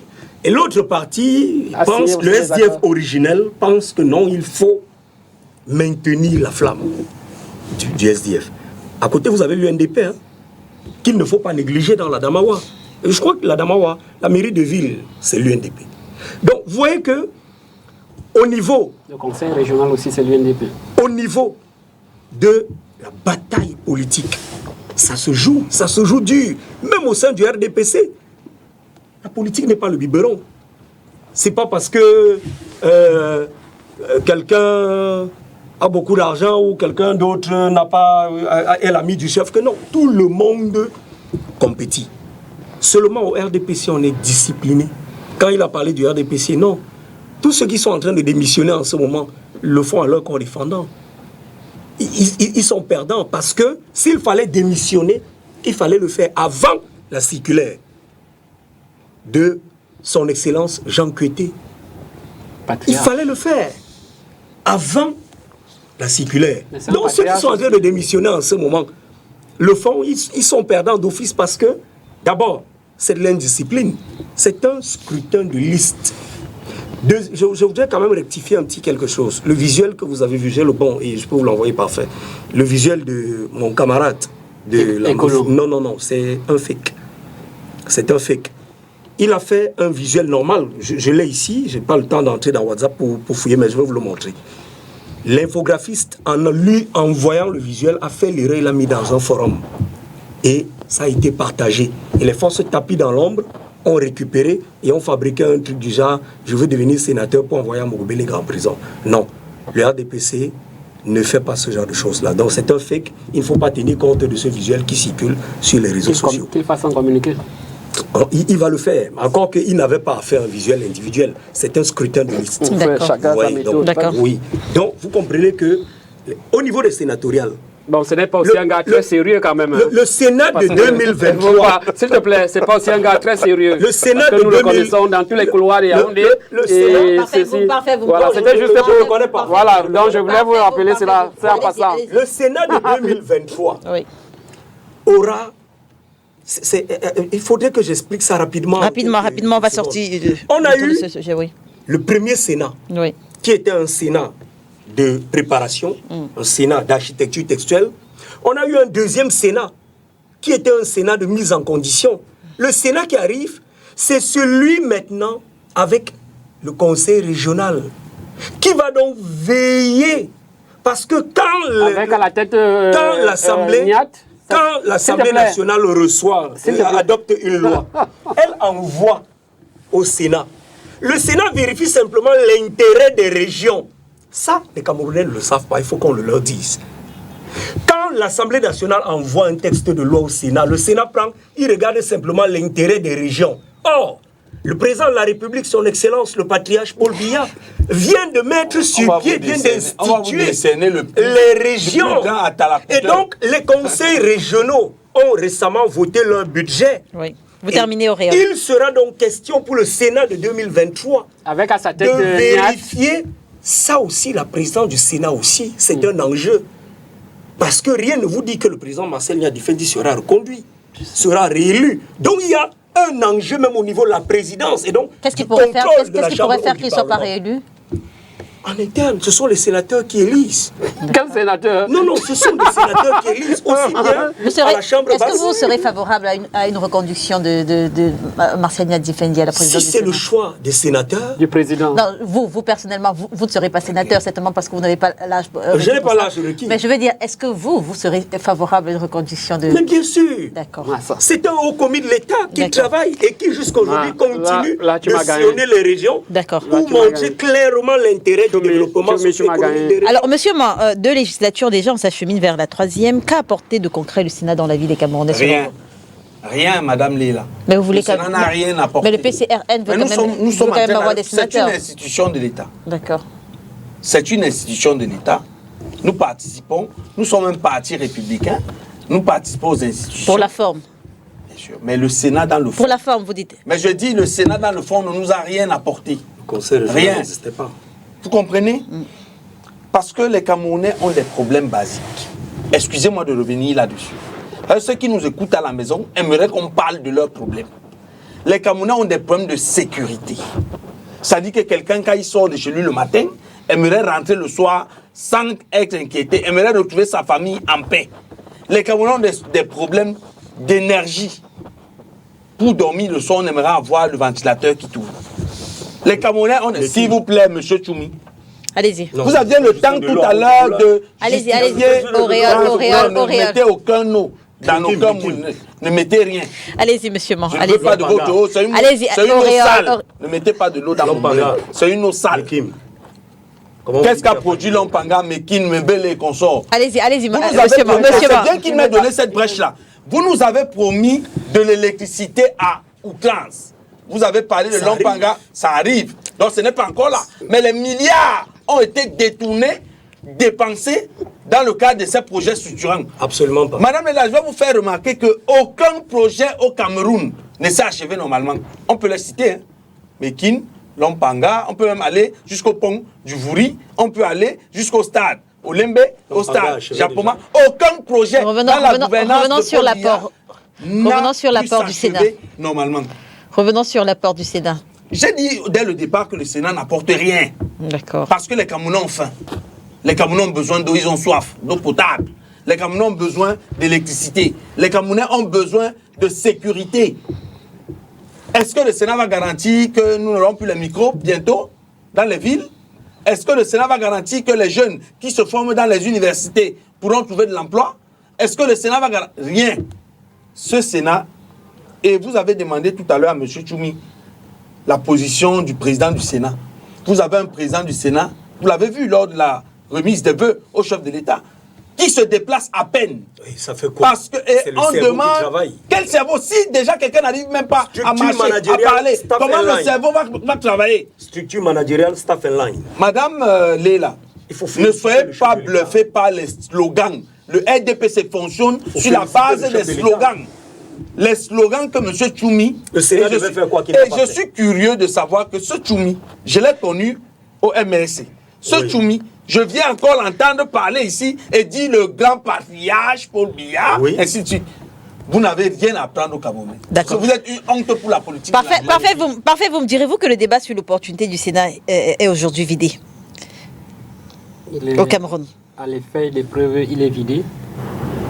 Je vous l'ai dit d'ailleurs d'entame. Je veux dire, c'est un débat qui n'est plus actuel, l'opportunité au nom du Sénat au Cameroun. Son opportunité, du moins il a été démontré qu'il n'est pas opportun d'avoir un Sénat.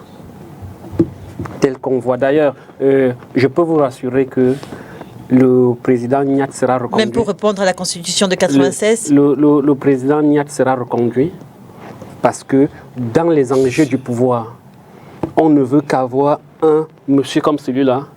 Lorsqu'on va vouloir faire passer en force, lui, il ne pourra pas résister. C'est pour cela qu'on est obligé de le conserver là comme un musée.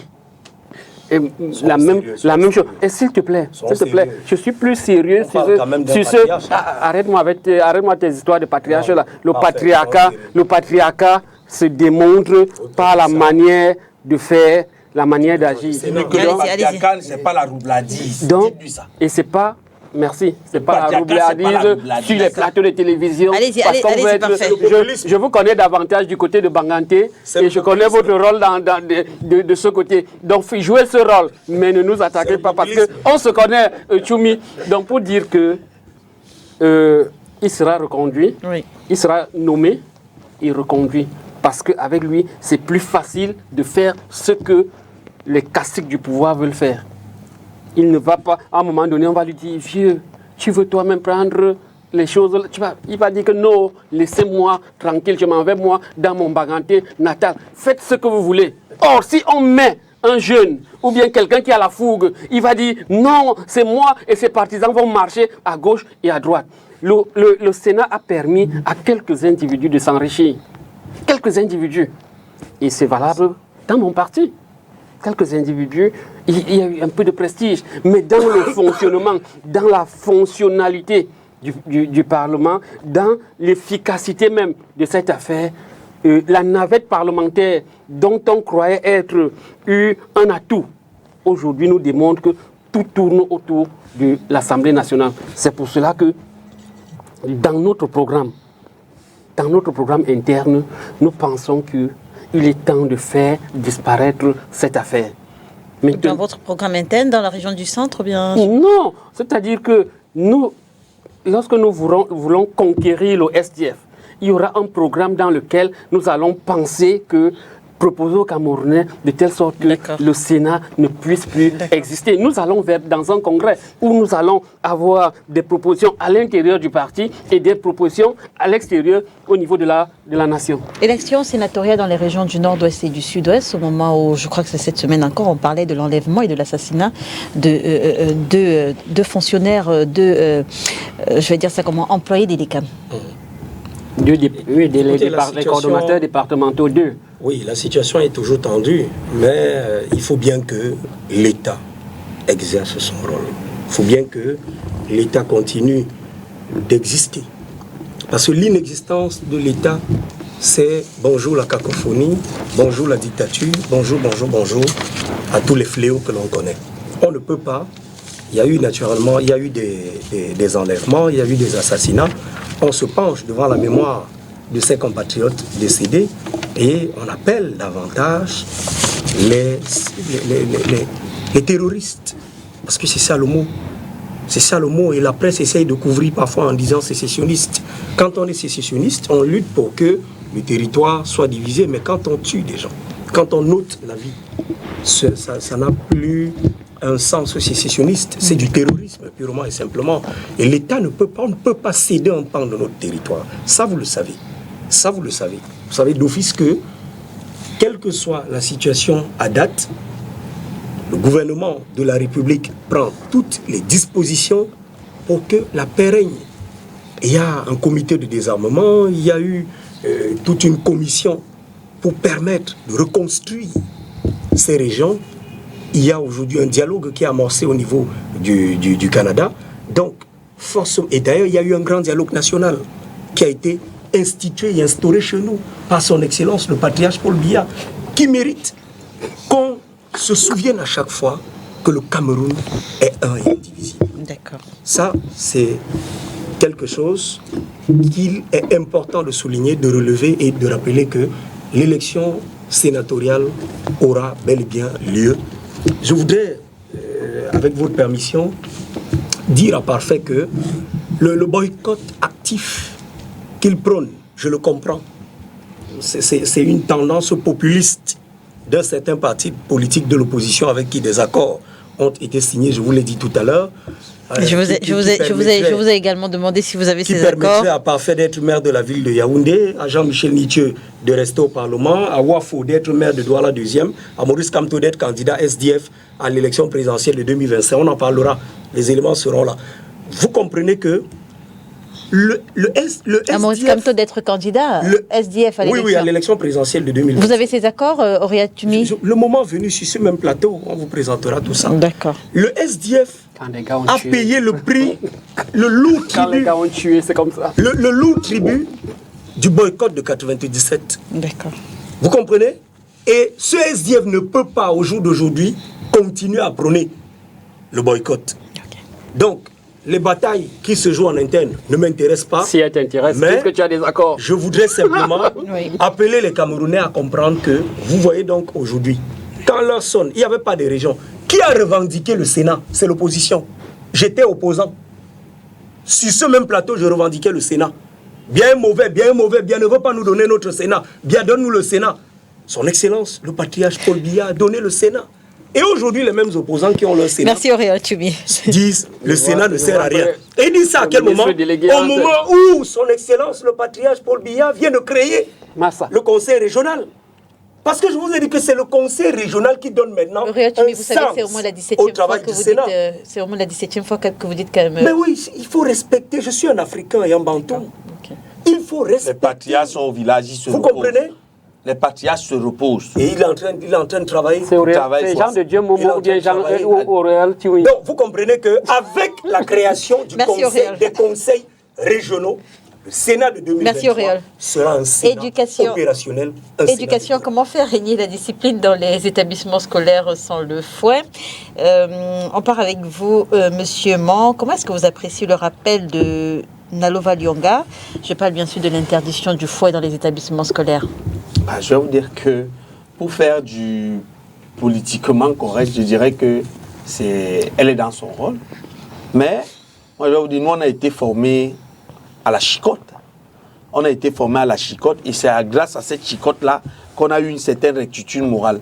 Quand vous voyez ce que les enfants dans les collèges font, parce qu'ils consomment déjà des drogues, ils prennent le tramol et tout ça, ils se comportent très mal dans les lycées et collèges. Et qu'on dise qu'on va retirer totalement la chicotte, je dis, pour un parent, je dis que ce n'est pas une bonne chose. Ce n'est pas une bonne chose parce que nos enfants, avec les nouvelles technologies de l'information et de la communication, les téléphones Android et tout, ont atteint un certain niveau de délinquance qui ne dit pas son nom. Vous avez un enfant à la maison, il se comporte d'une certaine manière à la maison, mais quand il arrive au lycée, il est un... Je vais vous dire, je suis allé, on m'a convoqué au lycée pour un de mes neveux. Je suis arrivé et j'ai compris là-bas au lycée qu'il était un one-tête. Pourtant, à la maison, vous le voyez, il est soumis, il est posé, mais quand il arrive au lycée le lendemain matin, il devient toute une autre personne. Ce genre d'individu, on doit le traiter à la chicotte. Est-ce que ça ne veut pas dire qu'à la maison, vous n'avez pas suffisamment bien fait? Non, mais je vous dis qu'à la maison, le gars se comporte bien. Il n'a rien à... Vous n'avez rien à lui reprocher. Il fait ses travaux, il fait tout. Mais qu'est-ce qui pourrait expliquer justement ce dédoublement? Non, ce sont des compagnies. Ce sont les mauvaises compagnies qui rompent les bonnes mœurs. Et si ces compagnies se rencontrent au lycée, ils se rencontrent au collège, ils partent manger ensemble, ils partent fumer ensemble, ils partent boire les tramols ensemble.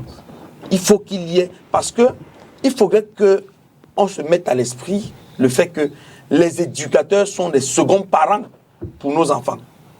Et un éducateur ne peut pas vouloir le mal de l'enfant. Si un éducateur prend le fouet, c'est parce qu'il juge nécessaire qu'à travers le fouet, l'enfant va comprendre. Et si on veut retirer ça aujourd'hui pour faire les choses comme chez les Blancs, je vous assure que chez les Blancs, l'enfant peut porter plainte à son parent parce que son parent l'a grondé. Hein. Si c'est ce qu'on veut nous ramener ici en Afrique, non, nous sommes des Bantous.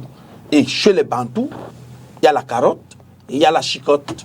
Parfait, vous me regardez de la montée en puissance des cas d'indiscipline dans les établissements scolaires. Est-ce que vous direz qu'elle est opportune, ce rappel, qu'il est opportun, qu'elle est opportune cette décision? D'abord, je pense que c'est une décision qui vient d'un ensemble de lois que la ministre... C'est un rappel, c'est juste un rappel que le ministre fait. Si on reproche Madame le ministre maintenant, on aurait dû reprocher aussi au moment où la loi est passée. De l'adoption des lois. Ça, c'est la première chose. Donc, ce n'est qu'un rappel. Maintenant, il faut avouer que la société est en train d'avancer. Elle avance véritablement. Si un enfant se fait battre à l'école et que quelque chose lui arrive, vous allez constater que ce sont d'abord les parents même qui vont se plaindre, qui vont jeter l'enseignant en pâture, ainsi de suite. Et donc, avec les nouvelles technologies aussi, on a un nouveau type d'enfant. Un nouveau type d'enfant. C'est-à-dire? Un nouveau type d'enfant qui... Magnifique. Qui forcément n'est pas lié à la chicotte. Qui forcément n'est pas... qu'on ne peut pas forcément redresser par la bastonnade. Qu'on doit redresser d'une autre manière. Pas forcément comme nous avons été. Nous, c'était d'abord la violence. Maintenant, quand tu fouettes même un enfant, il se met à rire. 10 minutes après, il répète la même chose. Ça veut dire que nous devons changer de paradigme, à mon sens. Nous devons changer de paradigme. Et je crois, j'étais dans un pays en Afrique de l'Ouest.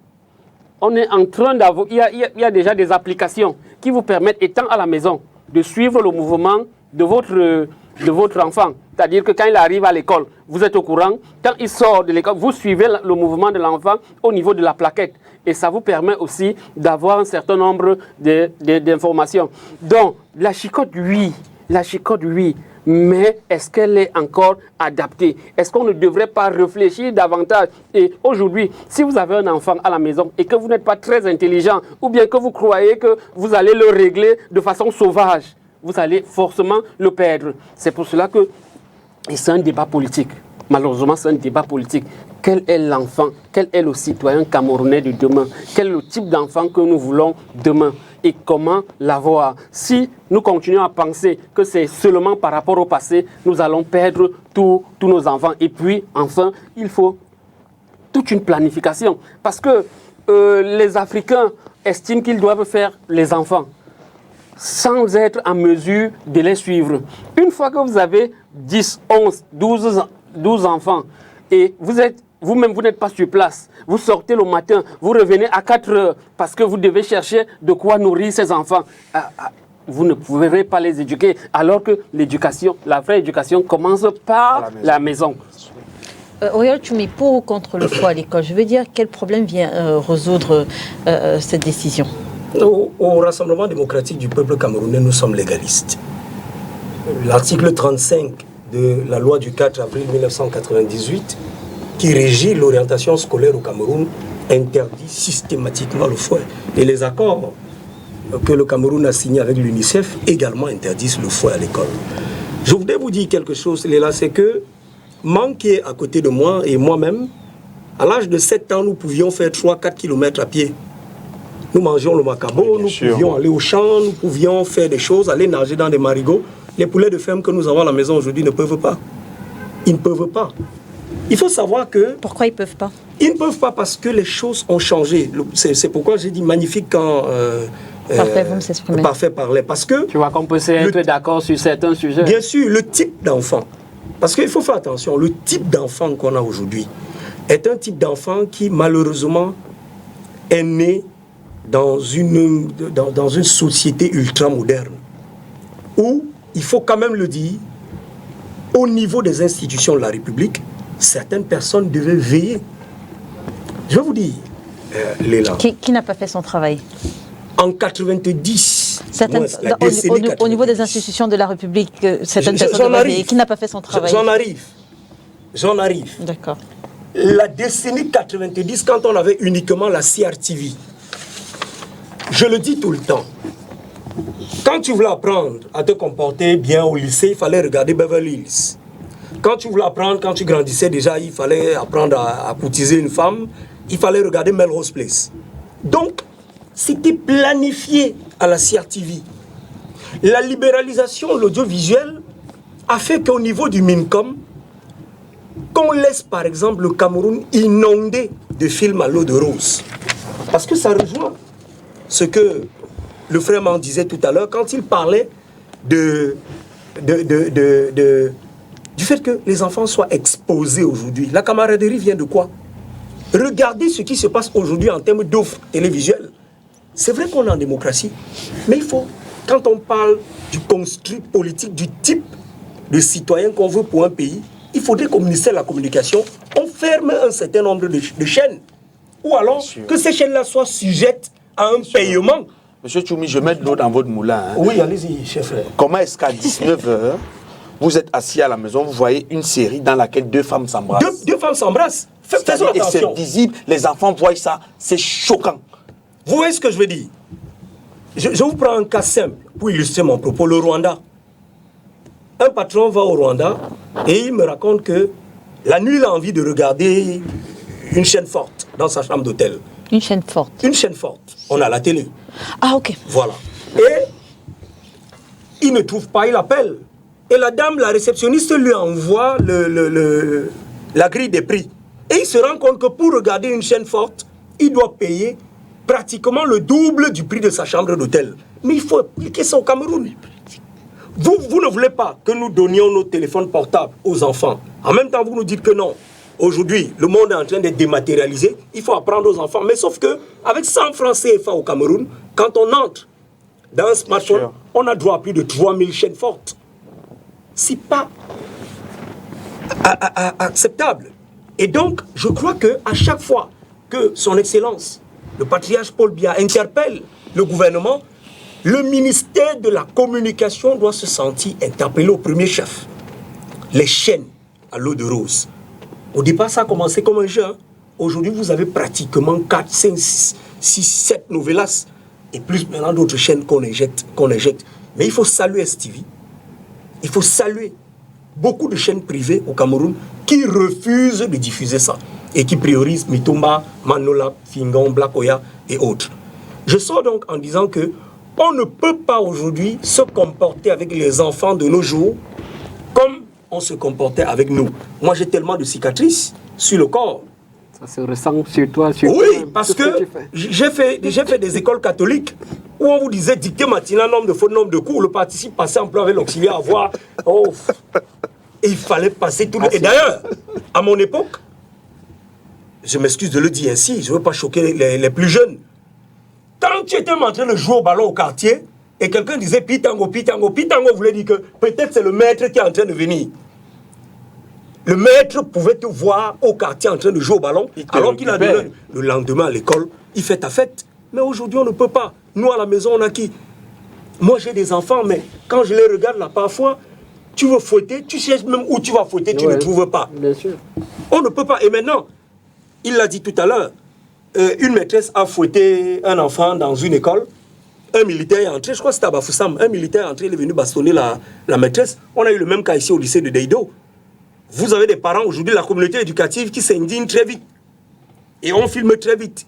Voilà la cicatrice que le maître a causée à mon enfant. Et les enfants naissent aujourd'hui, vous savez que le taux de césarienne au Cameroun aujourd'hui est très élevé. Je m'excuse de dire ça, ça choque. Mais vous imaginez, des enfants aujourd'hui qui naissent par césarienne là, on va les traiter comme nous on nous a traités? Non, on ne peut pas. Et pour sortir, l'alimentation. La procréation assistée aussi. Ce qu'on mange aujourd'hui, vraiment. Les grandes-mères décèdent. Quand vous partez, vous vous arrêtez dans un village au Bassa. La grand-mère vous écrase le mbongo chobi sur la pierre. Aujourd'hui, on mange, nos enfants mangent à la machine. Et quand le gars de la machine vous dit que les dents sont finies, je m'en vais acheter de nouvelles dents. C'est fini où? Dans les condiments qu'on mange là. Donc nos enfants naissent avec beaucoup de problèmes de santé et l'espérance. Monsieur Mang, quelle protection donne-t-on finalement face quelle protection donne-t-on aux enseignants face au comportement d'indiscipline des enfants? C'est très compliqué, hein, madame. C'est très délicat. Mais ce que je veux dire, c'est que il faudrait que chaque parent, d'abord, fasse son travail. Parce que la plus importante unité sociale, qui est la plus petite, c'est la famille. C'est dans la famille qu'on moule un enfant. Donc, il est difficile d'envoyer un enfant turbulent à l'école et que l'enseignant soit... En une minute. Que l'enseignant soit vraiment... ne pas inquiet et tout ça. Donc, il est important que chaque parent puisse prendre le temps pour ses enfants. C'est-à-dire, laissons la bière après le travail, les sorties nocturnes. Occupons-nous de nos enfants. Parce que c'est la plus grande richesse que nous avons d'ailleurs. Le travail, on perd le travail. Les maisons s'écroulent. On arrache même les terrains. Ce que vous avez de plus cher, ce sont vos enfants. Occupons-nous de nos enfants, inculquons-leur le mieux-être, donnons-leur une éducation de qualité, ainsi ils pourront nous remplacer demain. Alors, quelle serait, selon vous, l'alternative au fouet? Oui, la question que vous avez posée à M. Mang est importante parce qu'aujourd'hui, la communauté des enseignants se sent en danger. Et quand elle se sent en danger, ce qui me choque un peu, c'est que c'est comme si elle est surprise par la décision. Alors que, comme on vous l'a rappelé, c'est depuis 1998. Donc c'est depuis 1998, donc presque 16 ans aujourd'hui, que cette loi existe.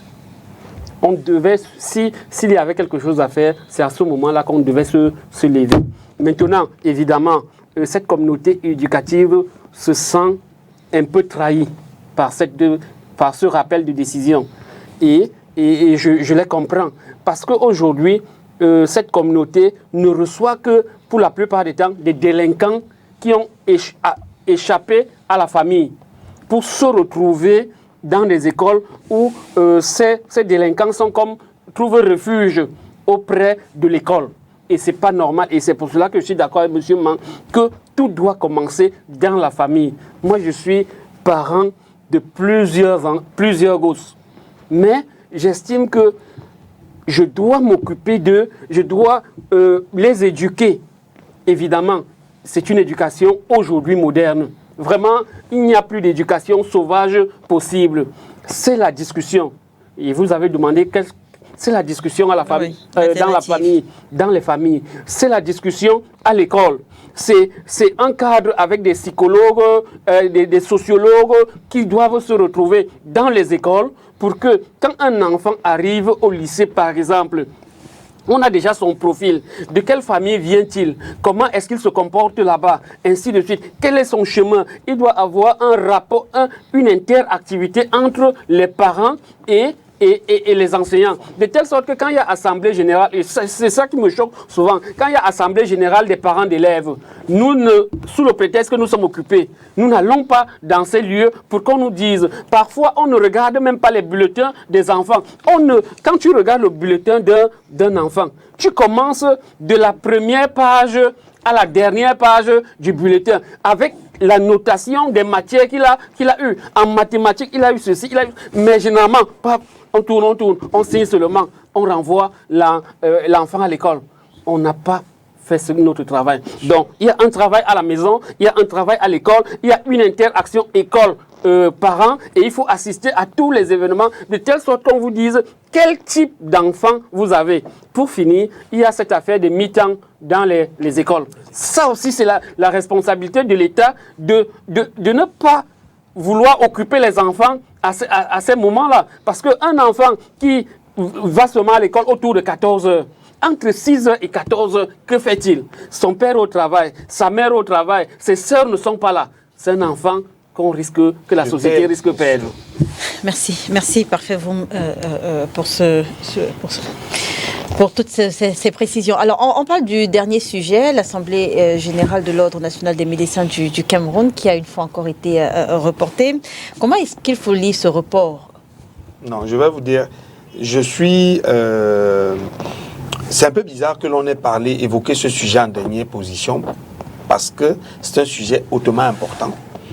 Vous savez, les médecins c'est le corps social dont les populations le font le plus confiance. C'est-à-dire que, vous voyez, il y a les policiers, les ceci. Mais quand quelqu'un va voir son médecin, il y va avec beaucoup de confiance. Ce qui se passe à l'Ordre national des médecins du Cameroun aujourd'hui est inquiétant pour la profession des médecins. J'aurais voulu que pour débattre de ce sujet, que nous ayons des médecins sur le plateau. Parce qu'il y a une cacophonie totale qui est en train de se passer de ce côté-là. Des intérêts, des personnes qui veulent positionner leurs pions, des personnes qui estiment que ce n'est que eux qui doivent être à la présidence de l'Ordre national des médecins, ce qui fait qu'on veut organiser des élections à 1h du matin. C'est-à-dire que, Madame Lila, une élection à l'Ordre national des médecins organisée à 1h du matin, ça c'est la sorcellerie. Donc, les médecins méritent un ordre qui peut les représenter valablement et non des lobbies. Parce que ce qui est en train de vouloir être fait, c'est qu'on veut installer des lobbies à l'Ordre des médecins du Cameroun. J'ai discuté avec le docteur Boni, professeur Boni Aimé, qui est un médecin, un cardiologue de haute facture, qui me disait que... Camerounais? Oui, bien sûr, c'est un Camerounais. Et vous gagnerez même à l'inviter sur votre plateau, parce qu'il aura beaucoup de choses à vous dire. Qui me disait que le Conseil de l'Ordre, qui doit être voté actuellement, n'a pas pu le faire être élu parce que le ministre veut absolument, le ministre de la Santé publique, veut absolument positionner ses pions dans l'ordre. Le ministre a refuté cette thèse. Mais le ministre n'a que refuté la thèse. Est-ce qu'il a apporté les éléments qui prouvent qu'il ne veut pas positionner son pion? Parce qu'on vous dit que celui que le ministre souhaiterait voir président de l'Ordre des médecins est un proche à lui et que le ministre torpille cette élection au profit de ce Camerounais.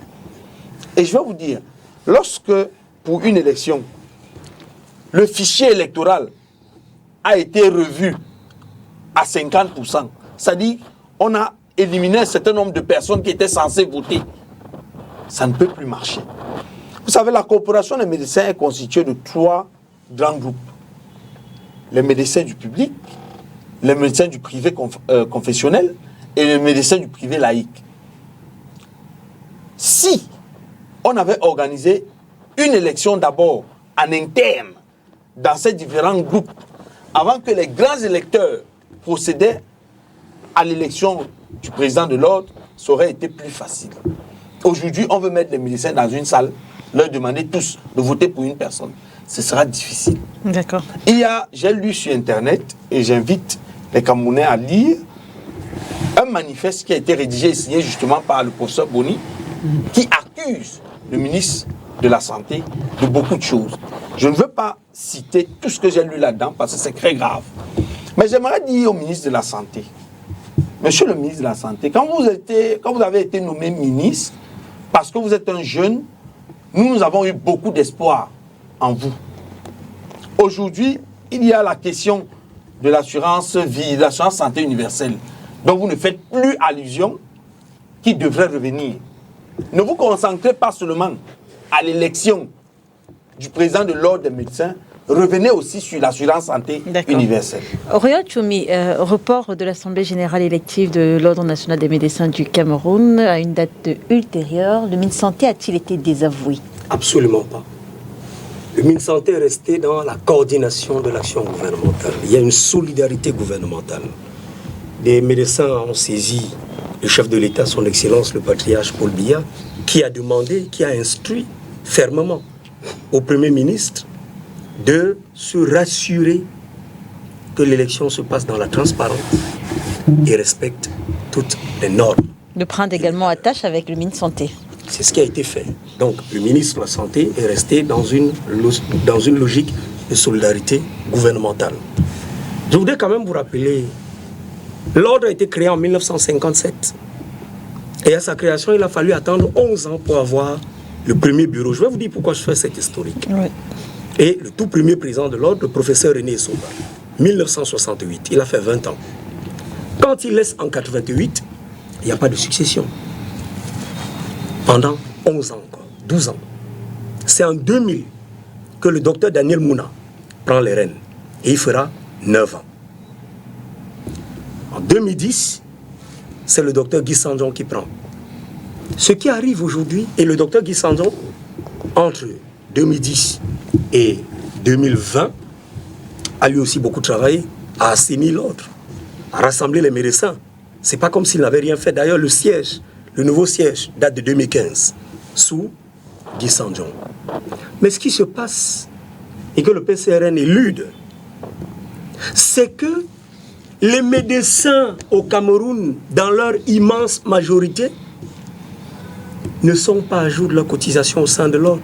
Et c'est pour cela qu'un candidat veut cotiser pour tous les autres, veut cotiser pour ses pairs médecins pour qu'ils le votent. C'est normal, monsieur Choumi.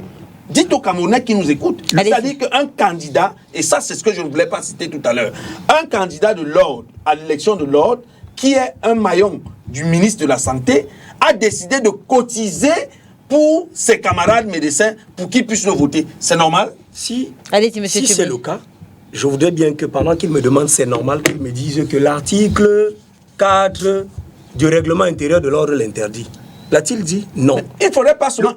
Humainement, moralement, est-ce que c'est normal? Il parle d'éthique, la déontologie, c'est mon temps de parole. Monsieur Mange, je vous en prie. Éthique, déontologie, est-ce que la loi interdit à Choumi de payer la caution de Parfait? Ou à Parfait de payer la caution de Choumi? Non. Ne vous plaignez donc pas. C'est l'achat des consciences. Je voudrais donc vous dire que... Parce que vous êtes habitué à faire ça au RDPC, à payer les cartes aux gens, à inscrire les gens, à donner de l'argent aux gens pour aller voter. Vous pouvez donc ça normal. Monsieur Man, allez-y Auriol. Allez-y Auriol. Je peux continuer en vous disant que ce que vous avez l'habitude de faire lors des élections, dans les quartiers, c'est-à-dire donner l'argent. Monsieur Man, je vous en prie. Allez-y Auriol. C'est ce qu'on veut apporter à l'ordre. Il a échangé avec le docteur Boni. Oui. Mais c'est sur un plateau de télévision qu'il parle au ministre.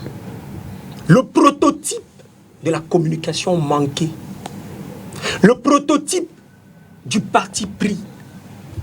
Et c'est ça qui tue le Cameroun.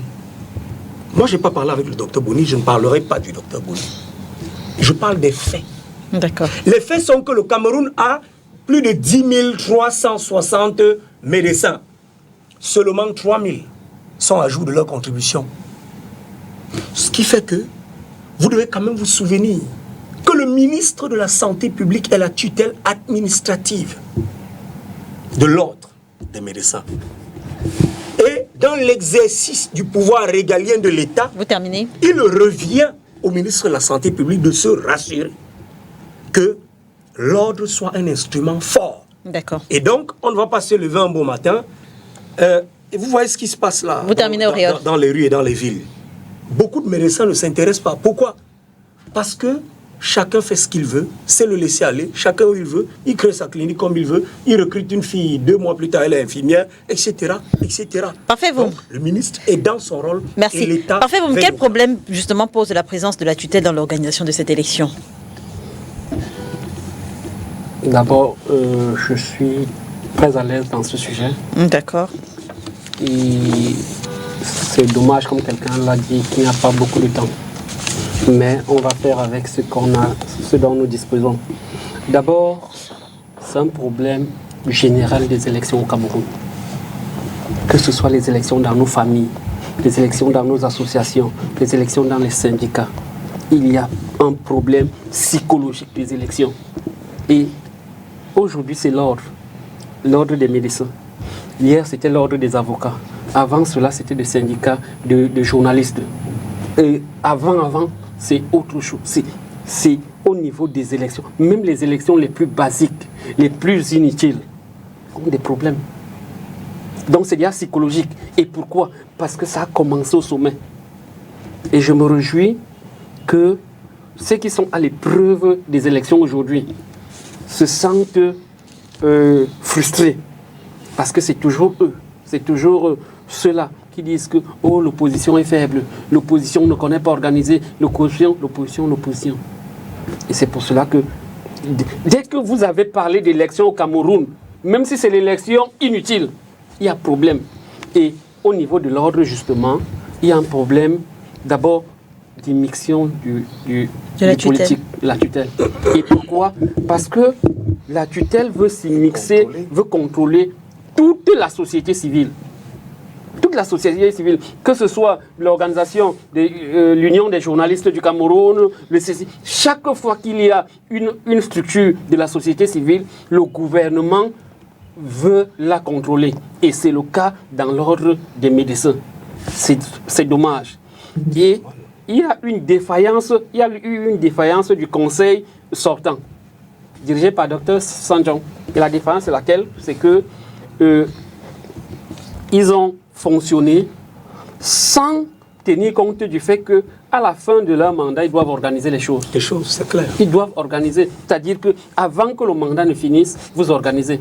Une fois que vous laissez votre mandat s'achever, sans avoir organisé, vous permettez à la tutelle de s'inviter. Et cette tutelle, elle s'est invitée avec ses atouts et ses inconvénients. Ses atouts, c'est que elle a des moyens. Elle a des moyens, la puissance publique.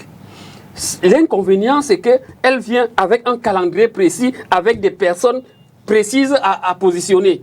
Et pour cela, dans la modification des textes du Conseil, elle arrive quand même à dire, cette tutelle arrive à dire qu'au niveau de l'article 9, que ce n'est plus seulement les simples membres, parce qu'il était dit que pour être président, il faut être membre du Conseil.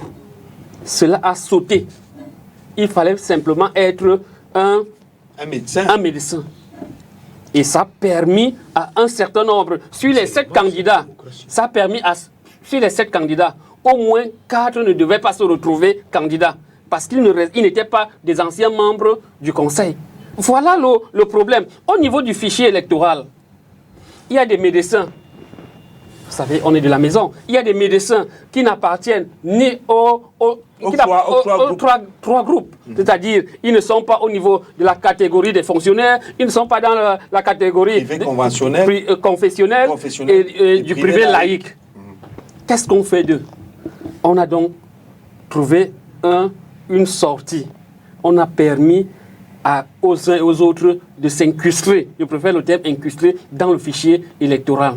Ce que contestent un certain nombre d'acteurs. Et dans cette affaire de fichier électoral, il est bien dit que c'est le Conseil qui valide la candidature. Qui valide même la qualité d'appartenir à l'ordre. Oui. Vous comprenez? Or, le ministère s'est arrogé avec un certain nombre de fonctionnaires et voilà là où le bas blesse. Malheureusement, le président de la République ou bien le grand patriarche. Le grand patriarche. Oui, vous terminez. C'est invité dans une affaire. Et alors qu'il a mieux à faire. Vraiment, il a mieux à faire. Merci. Quand le président vient déjà parler des affaires, de l'ordre, ainsi de suite, merci, c'est un problème. Merci, parfait. Vous. J'espère que les médecins, que la corporation va se reprendre en main. Merci Monsieur Mand d'avoir été avec nous ce dimanche. Merci également à vous, Auréole Tchoumi. Merci, parfait. Vous. Je m'en voudrais de vous laisser partir sans vous taquiner un tout petit peu. J'ai reçu sur ce plateau, il y a 2 semaines, je crois, l'un de vos camarades qui nous faisait savoir que lors du tout dernier NEC, vous avez supplié et pleuré pour rester au sein du SDF. Auréole Tchoumi vous a d'ailleurs un peu tensé sur la question tout à l'heure. Vous savez, comme je vous disais, oui. Nous sommes en période électorale à l'intérieur. Oui. Et c'est normal que de temps en temps, que des camarades se permettent certaines diversions. Oui. Mais la réalité est claire. C'est quoi la réalité? Qu'est-ce qui s'est passé? Lors du NEC, oui. Je suis arrivé en salle. Oui. Le chairman a dit, Monsieur Mvoum, je ne veux plus te voir dans mon parti. Tu dois partir, je vais t'exclure. Ce n'était pas à l'ordre du jour. En période électorale à l'intérieur, on n'exclut pas des gens chez nous. Et on lui a demandé, et il a justifié ça par le fait que en 2006, j'étais témoin dans l'affaire Diboulé contre lui. Et que je parle de lui dans les médias. Voilà les 2 raisons. La salle a bouillonné. Le camarade dont vous parlez ici, il n'ouvre même pas sa bouche au NEC. Les camarades ont dit, mais Parfum, ce n'est pas possible. Est-ce qu'on peut, ils lui ont d'abord dit que la première chose, Parfum, vous n'étiez pas dans l'affaire Diboulé, il n'a jamais été témoin contre vous au tribunal. Deuxième chose, Parfum, c'est l'un des gars les plus dynamiques du parti en ce moment. Et branche.